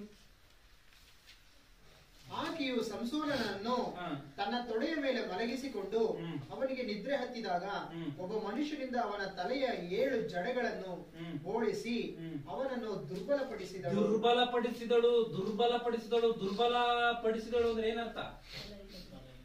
ಬಲಹೀನತೆ ಪಡಿಸ್ಬಿಟ್ಟಿದ್ದಾರೆ. ಯಾರು? ದಲೀಲ್. ಅಂದ್ರೆ ದೈವ ಶಕ್ತಿಯನ್ನು ಹೊಂದಿಕೊಂಡಂತ ಸಂಸೋನನು ಏನ್ ಮಾಡಿದ್ದಾನೆ? ಕೆಟ್ಟ ಹೆಣ್ಣಿನ ಸಹವಾಸವನ್ನು ಮಾಡಿದ್ದಾನೆ. ಕೆಟ್ಟ ಹೆಣ್ಣು ಯಾವ ರೀತಿಯಾಗಿ ಬಲೆ ಬೀಸಿದಾಳೆ? ಆತನ ಸರ್ವನಾಶವಾಗುವಂತ ರೀತಿಯಲ್ಲಿ ಬಲೆ ಬೀಸಿದಾಳೆ ಆ ಹೆಂಗಸು. ಈಕೆ ಏನ್ ಮಾಡಿದಾಳೆ? ದುರ್ಬಲಪಡಿಸಲಂತ ಆತನ ಬಲ ಎಲ್ಲ ಹೋಯ್ತಾ? ಮುಂದೆ ಓದಿ. ಅವನ ಶಕ್ತಿಯು ಹೋಯಿತು. ಅವನ ಶಕ್ತಿ ಹೋಯಿತು ಅಂದ್ರೆ ಅವನ ಶಕ್ತಿ ಯಾವುದೂ ಇಲ್ಲ. ಅವನಿಗೆ ಈ ಇತಿಹಾಸವನ್ನು ನೋಡುವಂತದ್ದಾದ್ರೆ, ಓದುವಂತದ್ದಾದ್ರೆ, ಈ ಪುಸ್ತಕವನ್ನು ಓದುವಂತದ್ದಾದ್ರೆ ಆತನ ಶಕ್ತಿ ಇದ್ದಂಥದ್ದು ಎಷ್ಟು ಎಂಬುದಾಗಿ ಸ್ಪಷ್ಟವಾಗಿ ತಿಳಿಯುತ್ತೆ. ಇಂಥ ಶಕ್ತಿಯನ್ನು ಹೊಂದಿಕೊಂಡಂತವನು ದುರ್ಬಲ ಪಟ್ಟಿದ್ದಾನೆ. ಅವನ ಶಕ್ತಿ ಹೋಗಿತ್ತು. ಅವನ ಶಕ್ತಿ ಹೋದ ಮೇಲೆ ಏನಾಗಿದೆಯೋ ಗೊತ್ತಿದ್ಯಾ? ಯಾರೂ ಕೂಡ ಬಂಧಿಸಲಾಗದಂತ ಆತನನ್ನ ಫಿಲಿಸ್ಟಿಯರು ಏನ್ ಮಾಡಿದರೆ? ಬಂಧಿಸಿದ್ದಾರೆ. ಏನಕ್ಕೋಸ್ಕರ ಬಂಧಿಸಿದ್ರು? ಈತನು ದುರ್ಬಲ ಪಟ್ಟಂತ ಕಾರಣ, ಈತನು ಬಲವನ್ನ ಕಳೆದುಕೊಂಡಂತ ಕಾರಣ. ಈತನು ಯಾವಾಗ ಬಲವನ್ನ ಕಳೆದುಕೊಂಡು ಫಿಲಿಸ್ಟಿಯರು ಏನ್ ಮಾಡಿದ್ರು? ಈತನನ್ನ ಹಿಡಿದುಕೊಂಡ್ರು. 2 ಕಣ್ಣುಗುಡ್ಡೆಗಳನ್ನ ಮೊದಲು ಕೇಳ್ತಾರೆ. 2 ಕಣ್ಣುಗುಡ್ಡೆಗಳನ್ನ ಕಿತ್ತು ಏನ್ ಮಾಡ್ತಿದ್ದಾರೆ? ಅವರ ಪ್ರಾಂತ್ಯಕ್ಕೆ ತೆಗೆದುಕೊಂಡು ಹೋಗಿ ಈತನನ್ನ ವಿನೋದಕ್ಕೆ ಕಟ್ಟಿದಾರಂತೆ. ಅಂದ್ರೆ ನಾವು ಬೇಸರದಾಗ ಏನ್ ಮಾಡ್ತೀವಿ? ಬೇಸರದಾಗ ಏನು ಮಾಡ್ತೀವಲ್ಲ, ಕೆಲವರು ಬೇಜಾರದಾಗ ಸರ್ಗಸನ್ನು ನೋಡ್ತಾರೆ. ಇನ್ನ ಕೆಲವರು ಬೇಜಾರದಾಗ ಹಾಡುಗಳನ್ನ ಹಾಕ್ತಾರೆ, ಏನೋ ಒಂದು ಮಾಡ್ತಾರೆ. ಅವರ ವಿನೋದಕ್ಕೋಸ್ಕರ, ಅಂದ್ರೆ ಅವರ ಸುಖ ಸಂತೋಷಕ್ಕೋಸ್ಕರನ ಒಬ್ಬರನ್ನ ಅಂದ್ರೆ ಇವರ ಒಂದು ಎಂಟರ್ಟೈನ್ಮೆಂಟ್ ಕೊಡ್ತಾರ. ಅಂತ ಒಂದು ಬಲವಂತನನ್ನ ತೆಗೆದುಕೊಂಡು ಬಲಹೀನ ಪಡಿಸಿ ಆತನಲ್ಲಿ ಕಟ್ಟಿದ್ದಾರೆ. ಅಂತ ಒಂದು ಸಮಯದಲ್ಲಿ ಸಂಸೋನನು ಹೇಳುವಂತ 28ನೇ ವಚನವನ್ನು ಓದಿ. ಆಗ ಸಂಸೋನನು ಯೆಹೋವನಿಗೆ, ಕರ್ತನೇ ಯೆಹೋವನೇ, ಫಿಲಿಸ್ಟಿಯರು ಕಿತ್ತು ಹಾಕಿದ ನನ್ನ 2 ಕಣ್ಣುಗಳಲ್ಲಿ ಒಂದಕ್ಕೋಸ್ಕರವಾದರೂ ನಾನು ಅವರಿಗೆ ಮುಯ್ಯು ತೀರಿಸುವ ಹಾಗೆ ನನ್ನನ್ನು ಈ ಸಾರಿ ಬಲಪಡಿಸು ಎಂದು ಮೊರೆಯಿಟ್ಟು, ನನ್ನನ್ನು ಈ ಸಾರಿ ಬಲಪಡಿಸು ಸ್ವಾಮಿ, ನನ್ನನ್ನು ಬಲಪಡಿಸು. ಈತನು ಬಲವನ್ನ ಕಳೆದುಕೊಂಡಿದ್ದಾನ. ಬಲವನ್ನ ಕಳೆದುಕೊಂಡಂತ ಸಂಸೋನನು ಮತ್ತೆ ಬಲಕ್ಕೋಸ್ಕರ ಬೇಡಿಕೊಳ್ತಾನೆ, ನನ್ನನ್ನು ಬಲಪಡಿಸು. ಮುಂದೆ ಓದಿ. ಮನೆಯ ಆಧಾರ ಸ್ತಂಭಗಳಲ್ಲಿ ಒಂದನ್ನು ಬಲಗೈಯಿಂದಲೂ ಇನ್ನೊಂದನ್ನು ಎಡಗೈಯಿಂದಲೂ ಹಿಡಿದು ಅವುಗಳನ್ನು ಒತ್ತಿ ನಾನು ಫಿಲಿಸ್ಟಿಯರ ಸಂಗಡ ಸಾಯುವೆನು ಎಂದು ಹೇಳಿ ಬಲವಾಗಿ ಬಾಗಿಕೊಳ್ಳಲು ಮನೆಯು ಅಧಿಪತಿಗಳ ಮೇಲೆಯೂ ಅಲ್ಲಿ ಬಂದಿದ್ದ ಎಲ್ಲಾ ಜನರ ಮೇಲೆಯೂ ಬಿದ್ದಿತು. ಅವನು ಒಂದು ನಿಮಿಷ. ನಾನು ಅವರಿಗೆ ಮುಯ್ಯಿ ತೀರಿಸುವ ಹಾಗೆ ನನ್ನನ್ನು ಈ ಸಾರಿ ಬಲಪಡಿಸು ಎಂದು ಮೊರೆಯಿಟ್ಟು ದೇವರಿಗೆ ತನ್ನ ಪ್ರಾರ್ಥನೆಯನ್ನ ಮಾಡಿ ಮನೆಯ ಆಧಾರ ಸ್ತಂಭಗಳಲ್ಲಿ ಒಂದನ್ನು, ಮನೆಯ ಆಧಾರ ಸ್ತಂಭಗಳಲ್ಲಿ ಅಂದ್ರೆ ಇದು ಆಧಾರನ ಮನೆಗೆ, ಅಂದ್ರೆ ಇದು ಆವಾಗಿನ ಕಾಲದ ಮನೆಗಳಲ್ಲಿ ಮಧ್ಯದಲ್ಲಿ ಇದ್ದಿದ್ದ ದೊಡ್ಡ ಪಿಲ್ಲರ್ಗಳೇ ಆಧಾರ, ಅವೇ ಆಧಾರ. ಈ ಆಧಾರ ಕಂಬಗಳನ್ನು ಏನ್ ಮಾಡಿದನಂತೆ, ಒಂದನ ಬಲಗೈಯಲ್ಲಿ ಇನ್ನೊಂದನ ಎಡಗೈಯಲ್ಲಿ ಆತನು ಹಿಡ್ಕೊಂಡಿದ್ದಾನಂತೆ. ಮನೆಯ ಆಧಾರ ಸ್ತಂಭಗಳಲ್ಲಿ ಒಂದನ್ನ ಬಲಗೈಯಿಂದಲೂ ಇನ್ನೊಂದನ ಎಡಗೈಯಿಂದಲೂ ಹಿಡಿದು ಅವುಗಳನ್ನು ಒತ್ತಿ ನಾನು ಫಿಲಿಷ್ಟಿಯರ ಸಂಗಡ ಸಾಯುವೆನು ಎಂದು ಹೇಳಿ ಬಲವಾಗಿ ಬಾಗಿಕೊಳ್ಳಲು ಮನೆಯು ಅಧಿಪತಿಗಳ ಮೇಲೆಯೂ ಅಲ್ಲಿ ಬಂದಿದ್ದ ಎಲ್ಲಾ ಜನರ ಮೇಲೆಯೂ ಬಿದ್ದಿತ್ತು. ಎಲ್ಲಾ ಜನರ ಮೇಲೆ ಬಿದ್ದು ಬಿಡ್ತಾನೆ. ಅಂದ್ರೆ ಇಂಥ ಬಲವಂತನಾದಂತ ಸಂಸೋನನು ಫಿಲಿಷ್ಟಿಯರು ಬಹಳವಾಗಿ ಇದನ್ನ ದ್ವೇಷ ಮಾಡ್ತಾ ಇದ್ರು. ಯಾಕೆ ದ್ವೇಷ ಮಾಡ್ತಾ ಇದ್ರು ಅಂತ ನೋಡುವಾಗ ಅಷ್ಟರ ಮಟ್ಟಿಗೆ ಆತನು ಈ ಸಂಸೋನನು ಅವರಿಗೆ ತೊಂದರೆಯನ್ನ ಕೊಟ್ಟಿದ್ದ. ಈ ತೊಂದರೆಯನ್ನ ಕೊಟ್ಟಿದ್ದಂತ ಕಾರಣ ಒಂದು ಸಂಬಂಧವನ್ನು ಬೆಳೆಸೋದಕ್ಕೋಸ್ಕರ ಫಿಲಿಷ್ಟಿಯರ ಜೊತೆಯಲ್ಲಿ ಅಲ್ಲಿ ಏನೋ ಒಂದು ಎಡವಟ್ಟುಗಳಾಗೋಗುತ್ತೆ, ಅವರ ಮೇಲೆ ದ್ವೇಷ ಇಟ್ಕೊಳ್ತಾನೆ, ಅದಕ್ಕೆ ಅವ್ರ ಒಲವನ್ನ ನಾಶ ಮಾಡ್ತಾನೆ, ಇಂಥ ಕಾರ್ಯಗಳನ್ನ ಮಾಡ್ತಾನೆ. ಯಾವಾಗ ಬಹಳವಾಗಿ ಫಿಲಿಷ್ಟಿಯರು ದ್ವೇಷ ಮಾಡ್ತಾ ಇದ್ರು, ಆತನು ಸಿಕ್ಕಿದ್ದಾನೆ ಎನ್ನುವಂತ ವಿಚಾರ ಗೊತ್ತಾಗ್ತಿದ್ದಂಗೆನೆ ಎಲ್ಲರೂ ಫಿಲಿಷ್ಟಿಯನ್ ಆ ಒಂದು ಸಂಸೋನನ್ನು ನೋಡೋದಕ್ಕೋಸ್ಕರ ಬಂದ್ಬಿಟ್ಟಿದ್ದಾರೆ. ಹೆಂಗಾರ ಮಾಡಿ ಆತನನ್ನ ಇವತ್ತು ನಮ್ಮೆಲ್ಲರ ಕಣ್ಣ ಮುಂದೆ ಕೊಲ್ಲಬೇಕು ಎಂಬುದಾಗಿ ಬಹಳಷ್ಟು ಜನ ಸೇರಿದ್ದಾರೆ. ಈ ಬಹಳಷ್ಟು ಜನ ಸೇರಿರುವಂತ ಸಮಯದಲ್ಲಿ ಈ ಸಂಸೋನ ಏನ್ ಮಾಡ್ತಿದ್ದೇನೆ, ಅವರೆಲ್ಲರ ಮೇಲೆ ಈ ಮನೆ ಬೀಳುವಂತ ರೀತಿಯಲ್ಲಿ ಮಾಡ್ತಾ ಇದ್ದಾನೆ. ಮನೆಯು ಅಧಿಪತಿಗಳ ಮೇಲೆಯೂ ಅಲ್ಲಿ ಬಂದಿದ್ದ ಎಲ್ಲಾ ಜನರ ಮೇಲೆಯೂ ಬಿದ್ದಿದ್ದು, ಅವನು ಜೀವದಿಂದಿದ್ದಾಗ ಕೊಂದು ಹಾಕಿದವರಿಗಿಂತ ಸಾಯುವಾಗ ಕೊಂದವರ ಸಂಖ್ಯೆಯೇ ಹೆಚ್ಚಿತು. ಜೀವದಿಂದಿದ್ದಾಗ 1000 ಜನವನ್ನ ಕೊಂದಿದನಲ್ಲ, ಸಿಂಹವನ್ನ ಸೀಳಿದನಲ್ಲ, ನರಿಗಳನ್ನ ಹಿಡಿದಿದನಲ್ಲ, ಎಂತೆಂತ ಕಾರ್ಯಗಳನ್ನ ಮಾಡಿದನಲ್ಲ, ಎಷ್ಟು ಜನವನ್ನ ಆತನು ಹತಿಸಿದ್ನೋ ಜೀವದಿಂದ ಇದ್ದಾಗ, ಅವನು ಸಾಯುವಂತ ಸಮಯದಲ್ಲಿ ಕೊಂದಂತವರ ಸಂಖ್ಯೆ ಹೆಚ್ಚು. ಬದುಕಿದ್ದಂತಾಗ ಇದ್ದಂತ ಸ್ಥಿತಿ ಏನು, ಸಾಯುವಂತ ಸಮಯದಲ್ಲಿ ಇದ್ದಂತ ಸ್ಥಿತಿ ಏನು, ಇದನ್ನ ಮುಖ್ಯವಾಗಿ ಗಮನಿಸಬೇಕಿಲ್ಲ. 1000 ಜನವನ್ನ ಕತೆ ದವಡೆಯಿಂದ 1000 ಜನವನ್ನ ಹತಿಸುವಾಗ ಅವನಿಗೆ ಶಕ್ತಿ ಯಾವ ರೀತಿಯಾಗಿತ್ತು, ಕಣ್ಣುಗಳು ಇದೆ, ಕಣ್ಣುಗಳು ಕಿತ್ತಿಲ್ಲ, ಕಣ್ಣುಗಳು ಇದೆ, ದೈವ ಶಕ್ತಿಯನ್ನು ಹೊಂದ್ಕೊಂಡಂತವನಾಗಿದ್ದಾನೆ, ಚೆನ್ನಾಗಿ ತಿಳ್ಕೊಳ್ಳಿ. ಆದ್ರೆ ಅವನು ಸಾಯುವಂತ ಸಮಯದಲ್ಲಿ ಕಣ್ಣುಗಳನ್ನ ಕಿತ್ತಿದರೆ ಭಯಂಕರವಾದಂತ ವೇದನೆಯಲ್ಲಿದ್ದಾನೆ, ಬಲಹೀನತೆಯಲ್ಲಿ ಇದ್ದಾನೆ, ಶರೀರ ಬಲಹೀನತೆಯಲ್ಲಿದೆ. ಅವನಿಗೆ ಆ ಕಣ್ಣುಗಳ ಉರಿ ಎಷ್ಟಿರ್ಬೇಡ, ಅವನ ಪರಿಸ್ಥಿತಿ ಯಾವ ರೀತಿಯಾಗಿರ್ಬೇಡ, ಅಂತ ಒಂದು ಸಮಯದಲ್ಲಿ, ಅಂತ ಬಲಹೀನತೆಯಲ್ಲಿದ್ದಂತ ಸಮಯದಲ್ಲಿ ದೇವರು ಏನ್ ಮಾಡಿದ್ದಾರೆ, ಆತನ ಬಲಪಡಿಸಿದಾರ. ಯಾರು ಕೂಡ ಬಲಪಡಿಸಲಾಗದಂತ ರೀತಿಯಲ್ಲಿ, ಯಾವ ಮೆಡಿಸನ್ ಕೂಡ ಬಲಪಡಿಸಲಾಗದಂತ ರೀತಿಯಲ್ಲಿ ದೇವರೇನ್ ಮಾಡಿದ್ದಾನೆ, ಸಂಸೋನನ್ನ ಬಲಪಡಿಸಿದ್ದಾನೆ. ಅವನು ಜೀವದಿಂದ ಇದ್ದಾಗ ಕೊಂದಾಕಿದವರ ಸಂಖ್ಯೆಗಿಂತ ಅವನು ಸಾಯುವಂತ ಸಮಯದಲ್ಲಿ, ಅಂದ್ರೆ ಆತನ ಕೊನೆ ಸಾರಿ ಕೊಂದಂತವರ ಸಂಖ್ಯೆನೇ ಹೆಚ್ಚಂತೆ. ಅದನ್ನ ಕೊನೆಯದಾಗಿ ಓದಿ ಅಣ್ಣದ, ಅವನ ಜೀವದಿಂದ ಇದ್ದಾಗ ಇರುವಂತ ಮಾತನ್ನ, ಅವನು ಜೀವನದಲ್ಲಿದ್ದಾಗ ಕೊಂದು ಹಾಕಿದವರಿಗಿಂತ ಸಾಯುವಾಗ ಕೊಂದವರ ಸಂಖ್ಯೆಯೇ ಹೆಚ್ಚಿತು. ಅಂದ್ರೆ ದೇವರು ಬಲಹೀನರನ್ನ ಬಲಪಡಿಸ್ತಾನ. ಯಾವ ರೀತಿಗೆ ಬಲಹೀನರನ್ನ ಬಲಪಡಿಸ್ತಾನೆ ಎನ್ನುವಂತ ವಿಚಾರ ಇತ್ತಲ್ಲ, ಬಲಹೀನರನ್ನ ಬಲಪಡಿಸ್ತಾನ ದೇವರು. ಬಲಪಡಿಸಿದ್ದಾನೆ. ಚೆನ್ನಾಗಿ ಈ ವಿಚಾರವನ್ನ ಅರ್ಥ ಮಾಡಿಕೊಳ್ಳಬಹುದು. ಮತ್ತೆ ಈ ಕ್ರಿಸ್ತನ ವಿಚಾರಕ್ಕೆ ಬರುವಂತದ್ದಾದ್ರೆ, ಕ್ರಿಸ್ತನು ಕೂಡ ಆತನು ಶರೀರ ಅವತಾರವನ್ನು ತಾಳಿ ಆತನು ಈ ಲೋಕದಲ್ಲಿ ಜನಿಸಿದ್ದಾನೆ. ಈ ಲೋಕದಲ್ಲಿ ಜನಿಸಿ ಆತನು ಪವಿತ್ರಾತ್ಮ ಭರಿತನಾಗಿದ್ದಾನೆ ಅಂತ ನೋಡುವಾಗ, ಪವಿತ್ರಾತ್ಮ ಭರಿತನಾಗಿದ್ದಾನೆ. ಆತನು ದೀಕ್ಷಾ ಸ್ನಾನವನ್ನು ತೆಗೆದುಕೊಂಡಂತ ತರುವಾಯ ಆತನಿಗೆ ಪಾರಿವಾಳವೋ ಎಂಬಂತ ರೀತಿಯಲ್ಲಿ ಪವಿತ್ರಾತ್ಮನು ಇಳಿದಿದ್ದಾನೆ ಎನ್ನುವಂಥದ್ದನ್ನು ಓದ್ಕೊಂಡಿದೀವ, ನಾವೆಲ್ಲರಿಗೂ ಗೊತ್ತಿರುವಂತ ಸಂಗತಿಗಳೇವಿಲ್ಲ. ಆತನು ಆ ಒಂದು ಪವಿತ್ರಾತ್ಮ ಭರಿತನಾಗಿದ್ದಂತ ಕ್ರಿಸ್ತನು ದೇವರ ಕಾರ್ಯಗಳನ್ನ ಜರುಗಿಸೋದಕ್ಕೋಸ್ಕರ ಈ ಭೂಮಿ ಮೇಲೆ ಬಂದು ಬಲಹೀನತೆಯಲ್ಲಿ ಇದ್ದಂಥವರಿಗೆ ಬಲವನ್ನ ಕೊಟ್ಟಿದ್ದಾನೆ ಕ್ರಿಸ್ತನು. ಚೆನ್ನಾಗಿದ್ದನ್ನ ತಿಳ್ಕೊಳ್ಳಿ. ಕ್ರಿಸ್ತನು ಬಲಹೀನತೆಯಲ್ಲಿ ಇದ್ದಂಥವರಿಗೆ ಬಲವನ್ನ ಕೊಟ್ಟಿದ್ದಾನೆ. ಯಾವ ರೀತಿಯಾಗಿ? ಗುರುಡರಿಗೆ ಕಣ್ಣನ್ನ ಕೊಟ್ಟಿದ್ದಾನೆ, ಕುಂಟರಿಗೆ ಕಾಲನ್ನ ಕೊಟ್ಟಿದ್ದಾನೆ, ಸತ್ತವರನ್ನ ಎಬ್ಬಿಸಿದ್ದಾನೆ. ಬಲಹೀನತೆಯಲ್ಲಿ ಇದ್ದಂಥವ್ರನ್ನ ಕ್ರಿಸ್ತನು ಬಲಪಡಿಸಿದ್ದಾನೆ. ಯಾವುದರಲ್ಲಿ ಇದ್ಕೊಂಡು? ಈ ನಮ್ಮಂತ ಶರೀರದಲ್ಲೇ ಇದ್ಕೊಂಡೇನೆ, ಬೇರೆ ಯಾವುದೋ ಶರೀರ ಅಂದ್ಕೊಳಕ್ ಹೋಗಬೇಡಿ. ಇಲ್ಲಿ ಕ್ರಿಸ್ತನು ನಮ್ಮಂತ ಶರೀರವೇ. ಆತನ ಶರೀರಕ್ಕೆ ಕೋರಿಕೆಗಳಿದೆಯಾ? ಆತನ ಶರೀರಕ್ಕೆ ಕೋರಿಕೆಗಳಿದೆ. ಆತನ ಶರೀರಕ್ಕೆ ಹಸಿವಿದೆಯಾ? ಆತನ ಶರೀರಕ್ಕೆ ಹಸಿವಿದೆ. ಆತನ ಶರೀರಕ್ಕೆ ಕೋಪ ಇದೆಯಾ? ಎಲ್ಲ ಇದೆ. ನಮ್ಮ ಶರೀರಕ್ಕೆ ಯಾವ ರೀತಿಯಂತ ಕಾರ್ಯಗಳಿದೆಯೋ ಎಲ್ಲವೂ ಕೂಡ ಅದು ಇದೆ. ಕ್ರಿಸ್ತನ್ಗೂ ಕೂಡ ಎಲ್ಲವೂ ಇದೆ. ಆದ್ರೆ ನಮ್ಗೆ ಯಾವ ರೀತಿಯಾಗಿ ಇದೆಯೋ ಆತನಿಗೆ ಅವೆಲ್ಲವೂ ಕೂಡ ಆತನಿಗಿದ್ರು ಕೂಡ ನಾವು ಮಾಡಿದಂತ ರೀತಿಯಲ್ಲಿ ಆತನ ಮಾಡಿದನ, ನಾವು ನಡ್ಕೊಂಡಂತ ರೀತಿಯಲ್ಲಿ ಆತನ ನಡ್ಕೊಂಡಿದ್ದಾನ ಅಂತಂದ್ರೆ ಇಲ್ಲ. ಈಗ ನಮ್ಮ ಶರೀರಕ್ಕೆ ಕೋಪ ಮಾಡುವಂತ ಸ್ವಭಾವ ಇದೆ, ನಾವು ಕೋಪ ಮಾಡ್ಕೊಂತೀವಿ ಅಂದ್ರೆ ಕ್ರಿಸ್ತನ್ ಕೋಪ ಮಾಡ್ಕೊಂಡಿದ್ದಾನ? ಇಲ್ಲ. ಚೆನ್ನಾಗಿ ತಿಳ್ಕೊಳ್ಳಿ. ಈಗ ನಮಗೆ ಊಟ ಮಾಡುವಂತ ಸ್ವಭಾವ ಇದೆ. ಕ್ರಿಸ್ತನು ಊಟ ಮಾಡಿದಾನಂತ ನೋಡುವಾಗ ಊಟ ಮಾಡಿದಾನ ಆತ. ಚೆನ್ನಾಗಿ ತಿಳ್ಕೊಳ್ಳಿ.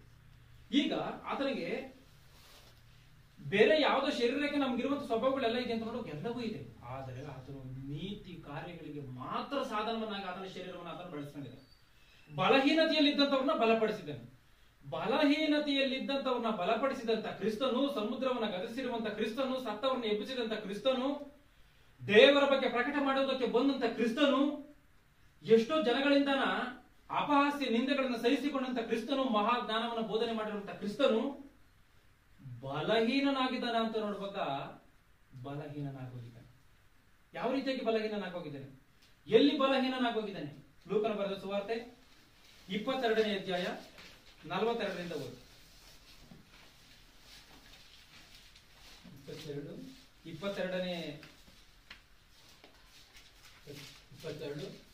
ಲೂಕನ ಬರೆದ ಸುವಾರ್ತೆ 22ನೇ ಅಧ್ಯಾಯ 42ನೇ ವಚನದಿಂದ 44ನೇ ವಚನದವರೆಗೂ ಓದಿ.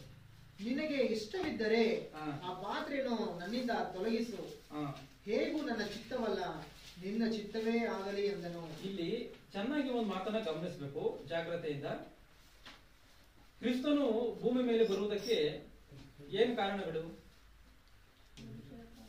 ಮನುಷ್ಯನ ಪಾಪವನ್ನ ಒಂದು ಇಂಪಾರ್ಟೆಂಟ್ ಆಗಿ ನೋಡುವಂತಂದ್ರೆ 7 ರೀಸನ್ಗಳು ಕಾಣುತ್ತೆ. ಅದರಲ್ಲಿ ಒಂದು ರೀಸನ್ ಏನು ಅಂತ ಹೇಳಿ ನೋಡ್ಬೇಕಾ, ಈ ಪಾಪಿಗಳನ್ನ ರಕ್ಷಣೆ ಮಾಡುವಂತದ್ದು ಒಂದು ಕಾರಣ. ಪಾಪಿಗಳನ್ನ ರಕ್ಷಣೆ ಮಾಡಬೇಕು ಅಂದ್ರೆ ಆತನು ಶಿಲುಬೆ ಮೇಲೆ ಬಲಿಯಾಗ್ಬೇಕಾ? ಶಿಲುಬೆ ಮೇಲೆ ಬಲಿಯಾಗ್ಬೇಕಾ? ಖಚಿತವಾಗಿ ಆತನು ಇಂಪಾರ್ಟೆಂಟ್ ಆಗಿ ಬಲಿ ಆಗಲೇಬೇಕು. ಚೆನ್ನಾಗಿ ತಿಳಿಬೇಕು. ಯೇಸು ಕ್ರಿಸ್ತನು ಆತನು ಮೊದಲೇ ಭವಿಷ್ಯತ್ತಾಗಿ ಆತನು ಹೇಳಿದ್ದಾನೆ.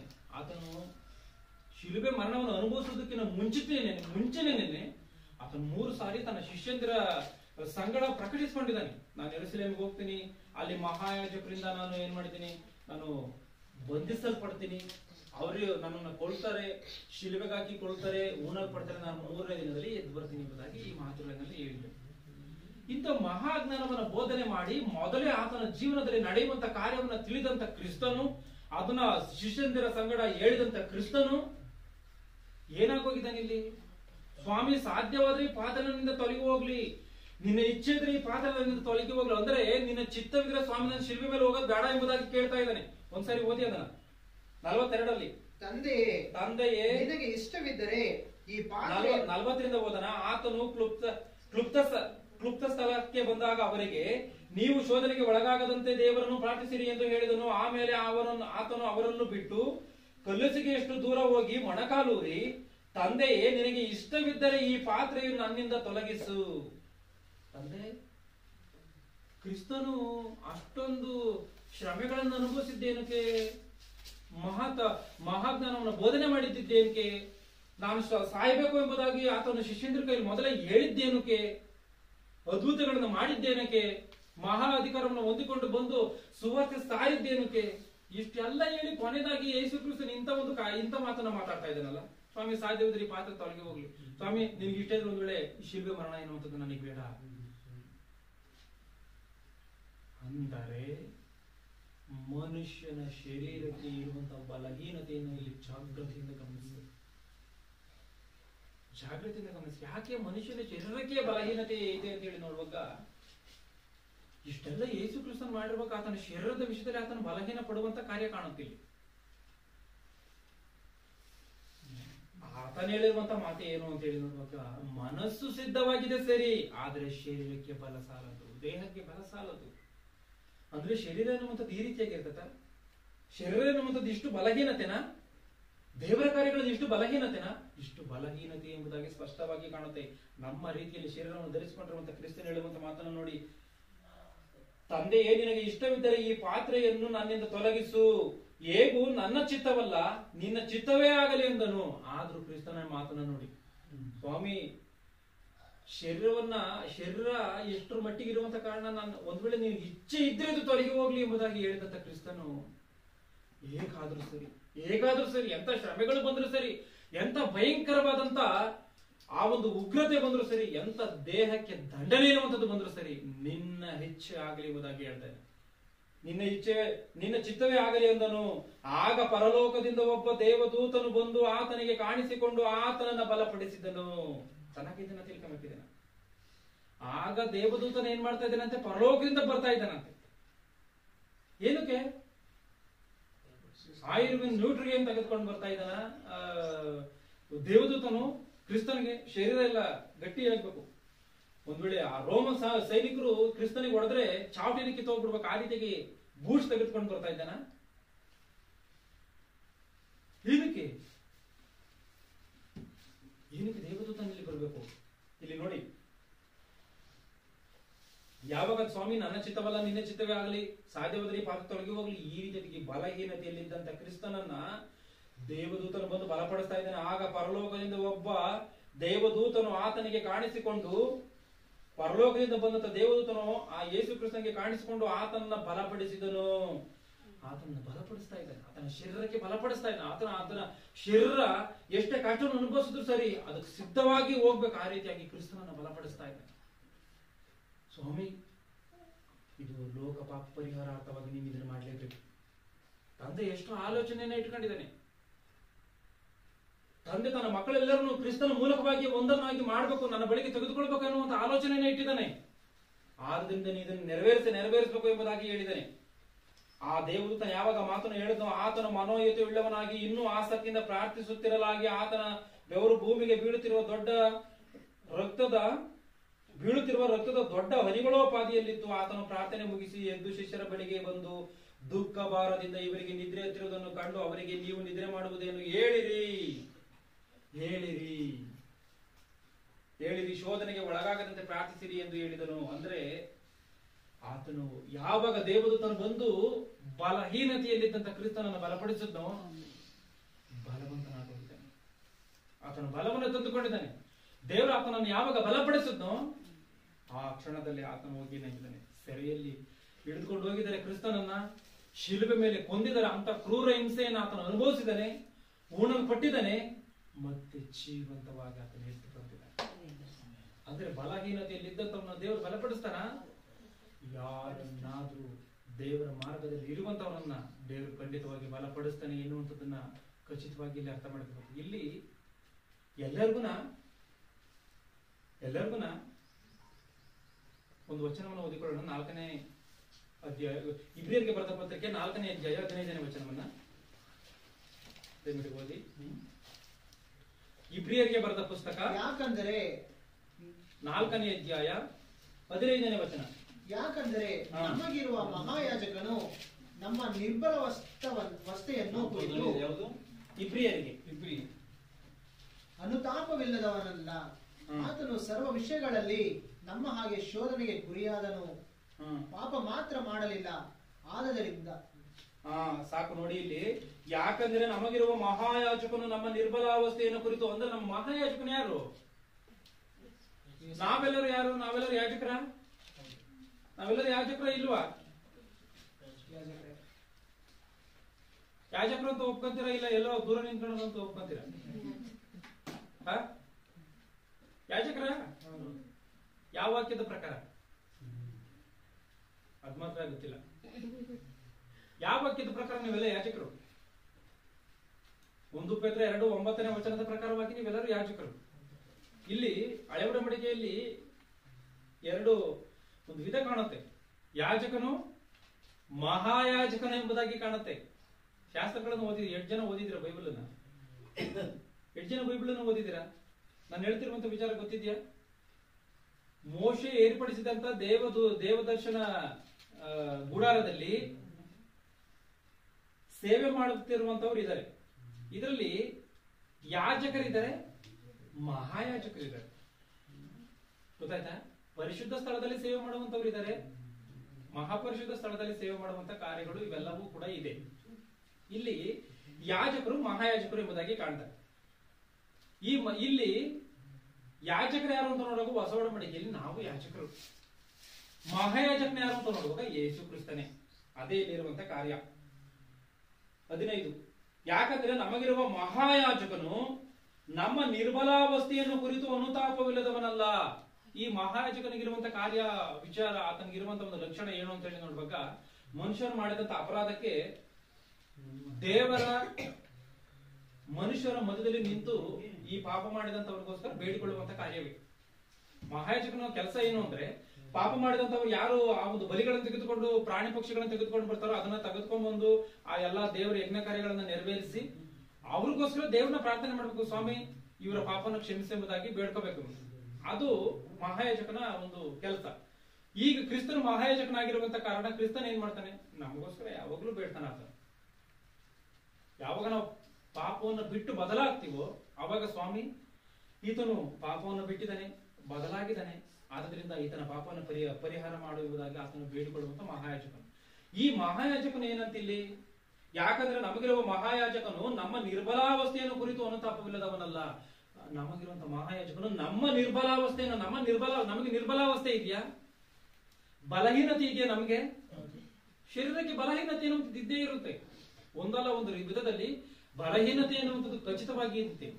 ಈಗ ನೀವೆಲ್ಲವೂ ಸರ್ವಲೋಕಕ್ಕೆ ಹೋಗಿ ಸುವಾರ್ತೆಯನ್ನು ಸಾರಿ ಎಂಬುದಾಗಿ ಯೇಸು ಕ್ರಿಸ್ತನ ಹೇಳಿದನ. ಮಾರ್ಕನ ಬರೆದ ಸುವಾರ್ತೆ 16:16 ಹೇಳಿದನ ಇಲ್ವಾ? ನೀವೆಲ್ಲರೂ ಹೋಗಿ ಸಾರಿದ್ದೀರಾ? ಮತ್ತೆ ನಿಮ್ ಶರೀರಕ್ಕೆ ಬಲಹೀನತೆ ಅನ್ನುವಂಥದ್ದು ಇದೆಯಾ? ಇದೇ ಇಲ್ವಾ? ಇಲ್ಲ ಹೋಗೆಲ್ಲ ಅಮೆರಿಕದವರೆಗೂ ಅಮೆರಿಕದಿಂದ ಅಲೆಸ್ಗಾವರೆಗೂ ಎಲ್ಲ ಸಾರಿ ಬಂದು ಕೂತ್ಕೊಂಡಿದ್ದೀರಾ? ಇವ್ಯಾರು ಒಂದು ಹೆಜ್ಜೆನೂ ಕೂಡ ಆಚೆ ಇರ್ತಾರೆ ಅನ್ನುವಂಥದ್ದು ಕಾಣ್ತದೆ. ಬಲಹೀನತೆ ಅನ್ನುವಂಥದ್ದು ಇದೆ. ಏನಕ್ಕೆ ಹೋಗಿಲ್ಲ? ಭಯ ಬಲಹೀನತೆನಾ? ಬಲಹೀನತೆ. ಇಂಥ ಒಂದು ಬಲಹೀನತೆಗಳನ್ನ, ಯಾಕಂದ್ರೆ ನಮಗಿರುವ ಮಹಾಯಾಜಕನು ನಮ್ಮ ನಿರ್ಬಲಾವಸ್ಥೆಯನ್ನ ಅಂದ್ರೆ ಬಲಹೀನತೆಯನ್ನ ಕುರಿತು ಅನುತಾಪವಿಲ್ಲದವನಲ್ಲ, ಕರುಣೆಯುಳ್ಳದವನ ಅಲ್ಲವಂತೆ ಯೇಸು ಕ್ರಿಸ್ತ. ಕರುಣೆಯುಳ್ಳವನಂತೆ ನಮ್ಮ ನಿರ್ಬಲಾವಸ್ಥೆಯಲ್ಲಿ. ಆತನು ಸರ್ವ ವಿಷಯಗಳಲ್ಲಿ ನಮ್ಮ ಹಾಗೆ ಶೋಧನೆಗೆ ಗುರಿಯಾದನು. ನಮ್ಮ ಹಾಗೇನೆ ಆತನು ಶೋಧನೆಗೆ ಗುರಿಯಾಗಿದ್ದಾನೆ. ಚೆನ್ನಾಗಿ ತಿಳ್ಕೊಳ್ಳಿ. ನಾವು ಶರೀರ ಕೋರಿಕೆಗಳು ಬರುತ್ತೆ ನಮ್ಗೆ. ಆ ರೀತಿಯಾಗಿ ಆತನಿಗೂ ಕೂಡ ಕೋರಿಕೆಗಳು ಯೇಸು ಕ್ರಿಸ್ತನಿಗೂ ಕೂಡ ಇದೆ. ಆದ್ರೆ ಆ ಯಾವ ಕೋರಿಕೆಗಳಿಗೂ ಕೂಡ ಯೇಸು ಕ್ರಿಸ್ತನು ಬಲಿಯಾಗಿಲ್ಲ. ನಾವು ಒಂದ್ ವೇಳೆ ಬಲಿಯಾಗ್ತೀವೋ ಏನೋ, ಯೇಸು ಕ್ರಿಸ್ತನ ಅಂತ ಶರೀರ ಕೋರಿಕೆಗಳಿಗೆ ಬಲಿ ಆಗೇ ಇಲ್ಲ. ಆತನ ಅಷ್ಟರ ಮಟ್ಟಿಗೆ ಆತನು ಶರೀರವನ್ನ ಹತೋಟಿಯಲ್ಲಿ ಇಟ್ಕೊಂಡಿದ್ದಾನೆ. ಆತನ ಸರ್ವ ವಿಷಯಗಳಲ್ಲಿ ನಮ್ಮ ಹಾಗೆ ಶೋಧನೆಗೆ ಗುರಿಯಾದನು, ಪಾಪ ಮಾತ್ರ ಮಾಡಿಲ್ವಂತೆ. ಆತನ ಅಂತ ಪರಿಶುದ್ಧ ಯೇಸು ಕ್ರಿಸ್ತ ಅಂದ್ರೆ ಅಂತ ನೀತಿವಂತನಾಗಿ, ಸತ್ಯವಂತನಾಗಿ, ಮಹಾಪರಿಶುದ್ಧನಾಗಿ, ಶಕ್ತಿವಂತನಾಗಿ ಬದುಕಿದಂತ ಯೇಸು ಕ್ರಿಸ್ತನು ಒಂದು ಸಮಯದಲ್ಲಿ ಶಕ್ತಿ ಹೀರನಾಗಿ ಬಲಹೀನತೆಯನ್ನ ಹೊಂದಿದಂತ ಸಮಯದಲ್ಲಿ ದೇವರು ಬಲಪಡಿಸಿದನಂತ ನೋಡುವಾಗ ಆತನು ಬಲಪಡಿಸಿದ. ಮುಖ್ಯವಾಗಿ ಇಲ್ಲಿ ತಿಳ್ಕೊಳ್ಬೇಕಾದಂಥದ್ದು, ಭೌತಿಕವಾಗಿ ಕೆಲವರು ಬಲಹೀನತೆಯಲ್ಲಿ ಇರ್ತಾರೆ, ಅನ್ಯಾಯ ಮಾರ್ಗದಲ್ಲಿ ಇದ್ದಾಗ ಬಲಹೀನತೆಯಲ್ಲಿ ಇರ್ತಾರೆ. ದೇವರ ಮಾರ್ಗದಲ್ಲಿದ್ದಂಥವ್ರು ಕೂಡ ಬಲಹೀನತೆಯಲ್ಲಿ ಇರ್ತಾರೆ. ಇದರಲ್ಲಿ ದೇವರು ಯಾರಿಗೆ ಬಲವನ್ನ ಕೊಡ್ತಾನೆ? ಪಾಪದ ಮಾರ್ಗದಲ್ಲಿ ಹೋಗ್ತಾ ಇರ್ತಾರೆ ಕೆಲವರು, ಚರ್ಚಿಗೆ ಬರ್ತಾರೆ, ಎಲ್ಲವನ್ನ ಮಾಡ್ತಾರೆ, ದೇವರ ಮಾತುಗಳನ್ನು ಲೆಕ್ಕಕ್ಕಿಟ್ಕೊಂಡಂತ ರೀತಿಯಲ್ಲಿ ಬದುಕಿರ್ತಾರೆ. ಇನ್ನು ಕೆಲವರು ಎಲ್ಲಾ ದೇವರ ಕೆಲಸಗಳನ್ನ ಮುಂದೆ ಮಾಡ್ತಿರ್ತಾರೆ. ಇದರಲ್ಲಿ ಯಾರಿಗೆ ದೇವರು ಬಲವನ್ನು ಅನುಗ್ರಹಿಸ್ತಾನೋ ಮುಂದಿನ ಭಾಗದಲ್ಲಿ ನೋಡೋಣ. ಎಲ್ಲರೂ ಕಣ್ಣುಗಳನ್ನು ಮುಚ್ಚಿ ಪ್ರಾರ್ಥನೆಯನ್ನು ಮಾಡ್ತೀವಿ. ನಮ್ಮನ್ನು ಬಹಳವಾಗಿ ಪ್ರೀತಿ ಮಾಡುವಂತ ಮಹಾಪರಾಕ್ರಮಿಯಾದಂತ ತಂದೆಯಾದಂತ ದೇವರೇ, ನಿನ್ನ ನಾಮಕ್ಕೆ ಮಹಿಮೆ ಆಗಲಿ. ತಂದೆ, ನನ್ನ ಧರ್ಮವನ್ನು ನಾನು ನೆರವೇರಿಸಿದ್ದೀನಿ ತಂದೆ. ನಿನ್ನ ಮಕ್ಕಳು ಕೂಡ ನಿನ್ನ ಧರ್ಮವನ್ನು ನೆರವೇರಿಸಲು ದೇವರೇ ಅವರ ಧರ್ಮವನ್ನ ಅವರು ನೆರವೇರಿಸಿ ನೀನು ಮಾಡಿರುವಂತ ಧರ್ಮ ಕಾರ್ಯಗಳನ್ನ ತಂದೆ ಪ್ರಪಂಚಕ್ಕೆ ಸಾರುವಂತವರನ್ನಾಗಿ ದೇವರೇ ಅವ್ರನ್ನ ಬಲಪಡಿಸಿ ಕಾಪಾಡು. ದೇವರೇ, ನೀನು ನಮ್ಮೆಲ್ಲರನ್ನು ಬಲಪಡಿಸಬೇಕೆಂಬುದಾಗಿ ನಾನು ಬೇಡಿಕೊಳ್ಳುವನಾಗಿದ್ದೇನೆ. ಎಷ್ಟೋ ವಿಷಯಗಳಲ್ಲಿ ತಂದೆ ನಾವು ಬಲಹೀನತೆಯಲ್ಲಿ ಇದ್ದೀವಿ ದೇವರೇ, ನಿರ್ದಿಷ್ಟವಾದಂತಹ ದಾರಿಯಲ್ಲಿ ನಡೆಯಲಿಕ್ಕಾಗದೇ ಇರುವಂತ ಸ್ಥಿತಿಯಲ್ಲಿ ಇದ್ದೀವಿ ತಂದೆ. ನಮ್ಮೆಲ್ಲರಿಗೂ ದೇವರೇ ಅವರವರಿಗೆ ಬೇಕಾದಂತ ಬಲಗಳನ್ನು ಅನುಗ್ರಹಿಸಿ ದೇವರೇ, ನಮ್ಮೆಲ್ಲರನ್ನ ಬಲವಂತರನ್ನಾಗಿ ಮಾಡಬೇಕೆಂಬುದಾಗಿ ದೇವರೇ ನಾನು ಬೇಡಿಕೊಳ್ಳುವಂತವನಾಗಿದ್ದೇನೆ. ನಾವೆಲ್ಲರೂ ದೇವರೇ ಬಲದಿಂದ ಬಲಕ್ಕೆ ಮುಂದೆ ಸಾಗುವಂತ ರೀತಿಯಲ್ಲಿ ನಮ್ಮನ್ನು ಬಲಪಡಿಸಿ. ನಾವೆಲ್ಲರೂ ಇವತ್ತಿನ ದಿನದವರೆಗೂ ದೇವರೇ ಬಲಹೀನರಾಗಿಯೇ ಇದ್ದೀವಿ. ಅದು ವಾಕ್ಯದ ವಿಷಯದಲ್ಲಿ ಆಗಿರ್ಬೋದು, ದಿನ ಕೆಲಸದ ವಿಷಯದಲ್ಲಿ ಆಗಿರ್ಬೋದು, ನೀತಿಯ ವಿಷಯದಲ್ಲಿ ಆಗಿರ್ಬೋದು ತಂದೆ. ದೇವರೇ, ಈ ವಿಚಾರವನ್ನು ಅರ್ಥ ಮಾಡಿಕೊಂಡು ಇನ್ನು ಮುಂದೆ ಆದ್ರೂ ದೇವರೇ ಬಲವಂತರಾಗಿ ಜೀವಿಸಲು ನಮಗೆ ಸಹಾಯ ಮಾಡು. ನಿನ್ನ ಬಲವನ್ನ ನಾವು ಹೊಂದಿಕೊಳ್ಳಲು ಸಹಾಯ ಮಾಡು ದೇವರೇ. ನಿನ್ನ ಬಲವನ್ನ ಕೊಡಲು ನಮಗೆ ಬೇಕಾದಂತ ಯೋಗ್ಯತೆಯನ್ನು ಗ್ರಹಿಸಿ ನಾವು ಆ ಯೋಗ್ಯತೆಯಲ್ಲೇ ಜೀವಿಸಿ ನಿನ್ನ ಬಲವನ್ನು ಹೊಂದಿಕೊಳ್ಳಲು ಸಹಾಯ ಮಾಡು. ಈ ವಿಷಯಗಳಲ್ಲಿ ದೇವರೇ ನಾವು ಬೇಡಿದಂತ ಕಾರ್ಯ, ಮರೆತು ಬಿಟ್ಟಂತ ಕಾರ್ಯವನ್ನು ಕೊಟ್ಟು ನಡೆಸು. ನಿನ್ನ ನಾಮಕ್ಕೆ ಮಹಿಮೆ. ಪ್ರಭು ಯೇಸು ಕ್ರಿಸ್ತರ ಹೆಸರಿನಲ್ಲಿ ತಂದೆಯೇ. ಆಮೆನ್.